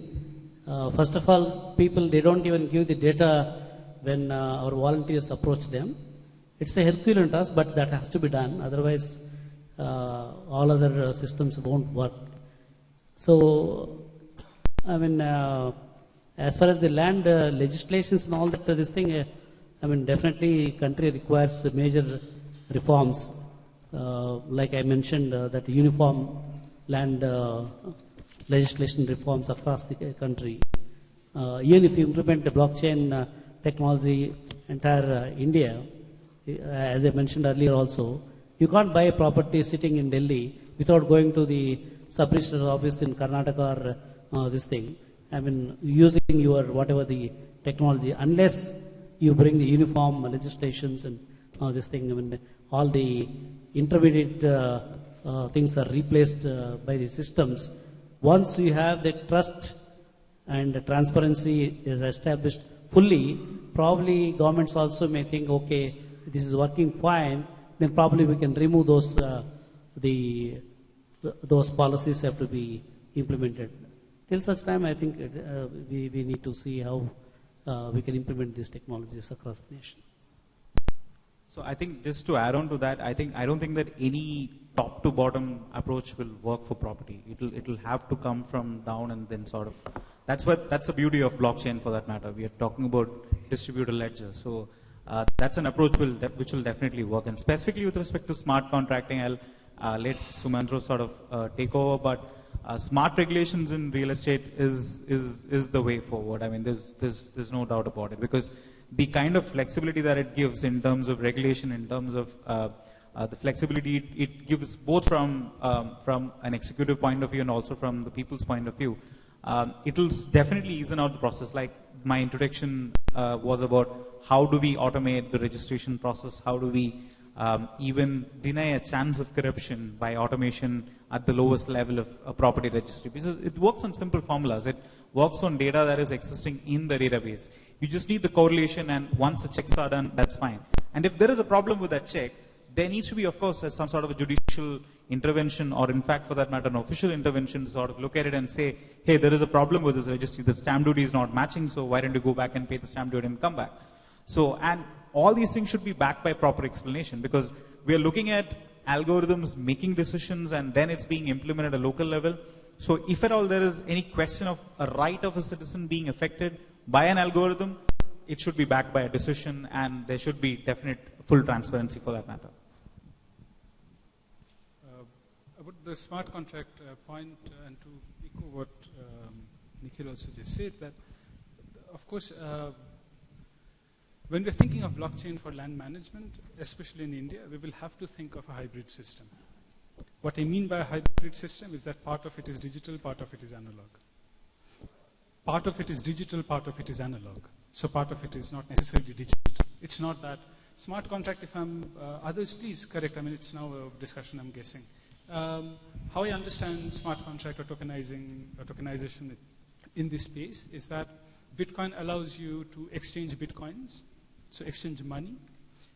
If we're thinking of smart contracts and creating land records as a smart contract system, what we're doing is we are sending each other the contract I hold, or the contract we hold, right? So we are sending each other deed documents, ROR documents. That's the kind of, that's the way of land plot transfer that is accepted by law. The difficulty there is Indians by and large, or a predominant proportion of Indians do not have digital devices which can hold these contract artifacts, right? So all forms of contract, written forms of contract, would need to have an artifact. So it can be a paper document, it can be a digital document. The digital document can stay in digital locker, can stay in Google Drive, can stay in my phone, and so on. This is not to argue against implementation of smart contract in India at all, but this is just to say that smart contract or building such systems is a phase in the life cycle of the blockchain project, or implementing blockchain for land management project. And it's important to think about when that phase should come. What other things we need to do before something like that can be done. In my understanding, when thinking of blockchain for land management in India, blockchain primarily, I'm sorry to say, it's a kind of a database, right? So the first thing that implementing blockchain should mean is we'll have to figure out what is the database we are replacing with the blockchain. All the other parts of the problem need to be reconfigured, rethought, re-engineered, keeping this in mind. But I'm saying let's begin somewhere more concrete. There are various possibilities of this technology, various things can be built on top of this. We can take out certain kinds of structured data. For example, to give a rather politically provocative example, say what all non-transactions happened 2 months before demonetization. We do not have access to that data right now as researchers, as citizens, and so on, because we do not have the database. The point is to create that database, and then all these various things that connect to it. So getting data quality better. For example, you know that a land record should ideally have 3 pieces of information. One is what's the geographic shape of the plot, georeference and so on. The other is the owner of the plot. The third is the possessor of the plot. In India, these 3 sets of information often sits in different databases, which is a major problem. So I'm exchanging a particular plot, but I'm not necessarily updating how the plot is getting subdivided through the act of exchanging and transaction, which is the core problem that leads to the 66% of cases. That we are updating ownership, we are not updating subdivision of plot. Unless these things are taken care of, smart contracting too soon. That's my opinion. I want to give the examples of the huge transactions that happen in 2 departments. One is motor vehicle registration, the other is property registration. These are the 2 important areas where transactions, contracts happen. Now, have we totally turned to smart contracting system in these 2? When can we do it? It depends on so much of preparation, as has been rightly pointed out. It can be done, but it requires a lot of reform in the systemic administration. See, you have the value of land prefixed, and it goes into the computer system today. So the moment you type the area and indicate the size of the land, the value of the land has to come on its own, so that the registrar, sub-registrar will not have any possibility of manipulation. But still it is happening. Still it is happening. So before you launch the smart contract system again, you must perfect your administration. Because I doubt the honesty of the people and honesty of the state, both. I doubt, my honesty is a big issue. And without that, you will give rise to 66% litigation will grow to 96% litigation. Correct. Just one sentence, sorry. And that's the reason why blockchain is needed for land registry management, because it's meant for a no-trust environment. It's meant for a situation where you do not trust either the citizens or the state to keep the records in the same form forever. Hence, immutability is important. Hence, blockchain. Right. Let me add one point. Even marriage registration is a problem. Marriage registration. I'm getting the second appeals. A husband comes and asks for marriage certificates of his wife. You understand the situation. So he says, what do you mean? Yeah, she has married 3 times prior to, and I want 3 certificates. She suppressed that information. When this fellow, now the situation is every promising bachelor has to go to registration office and like no encumbrance certificate, you have to take no pre-marriage or remarriage certificate. So every transaction needs to be digitized, but it should be made accessible and easily available. That's what my continuous theme. Right. So I think that's about open data. I think we are out of time now. So let's move on, and we'll be available to take questions after this. So thank you very much. Thank you, Bala.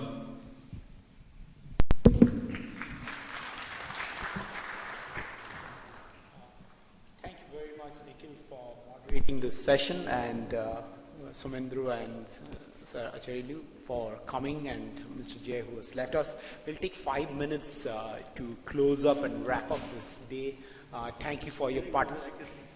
First, I would like to announce the winners of those interesting people who had been tweeting and promoting this program. So we have 5 winners. I call on Truthi from Arch to come and give away the token on behalf of the organizers.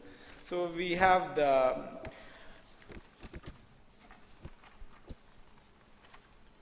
somebody can come and give away the hampers to. Truthi can come. Truthi with Amrish has been working on Arch to do the project to make sure that everybody falls under the digital mapping program. Okay, it's straightforward. We looked largely, this is data from OM Logic on the number of followers they have and the retweets and the interesting numbers. So it's this order, Anirudh Burman, the lawyer. Anirudh, are you here? Oh, he just went out. If somebody can tell him. Okay, we do have Dhanuraj from CPPR. Dhanuraj, you have a hamper from us. Dhanuraj is the partner of India Property Rights Alliance. We do have Dr. Ronald Menardis also for promoting the hashtag.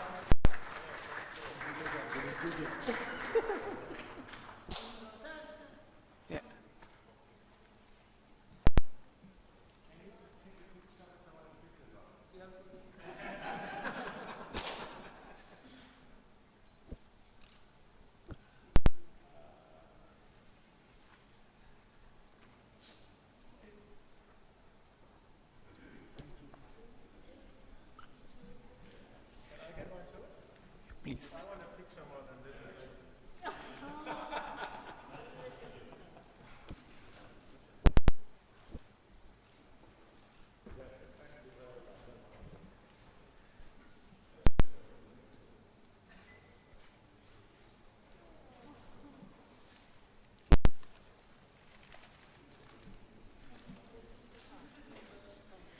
Okay, thank you, Anirudh, for doing the work. And we have somebody who has done a lot of retweeting and reposting with lots of followers. We would like to call upon Jay Pandit for doing excellent work in promoting this conference.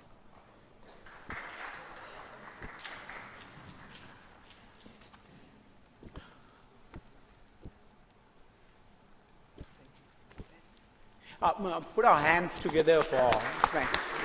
They're going to have a lot of calorie sweets.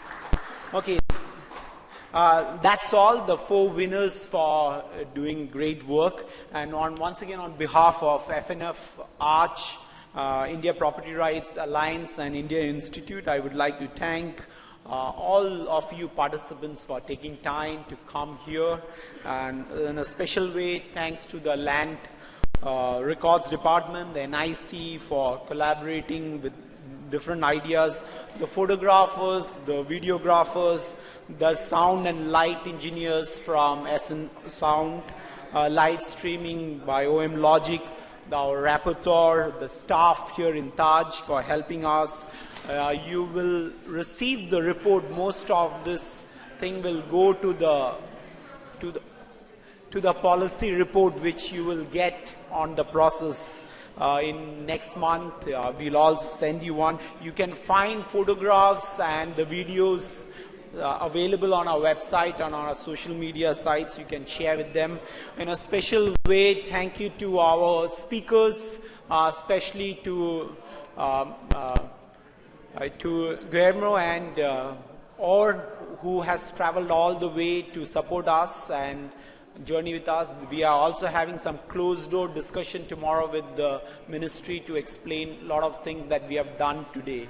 Once again, enjoy your evening and be connected. Follow our social media sites. Thank you on behalf of all our partners. Thank you once again.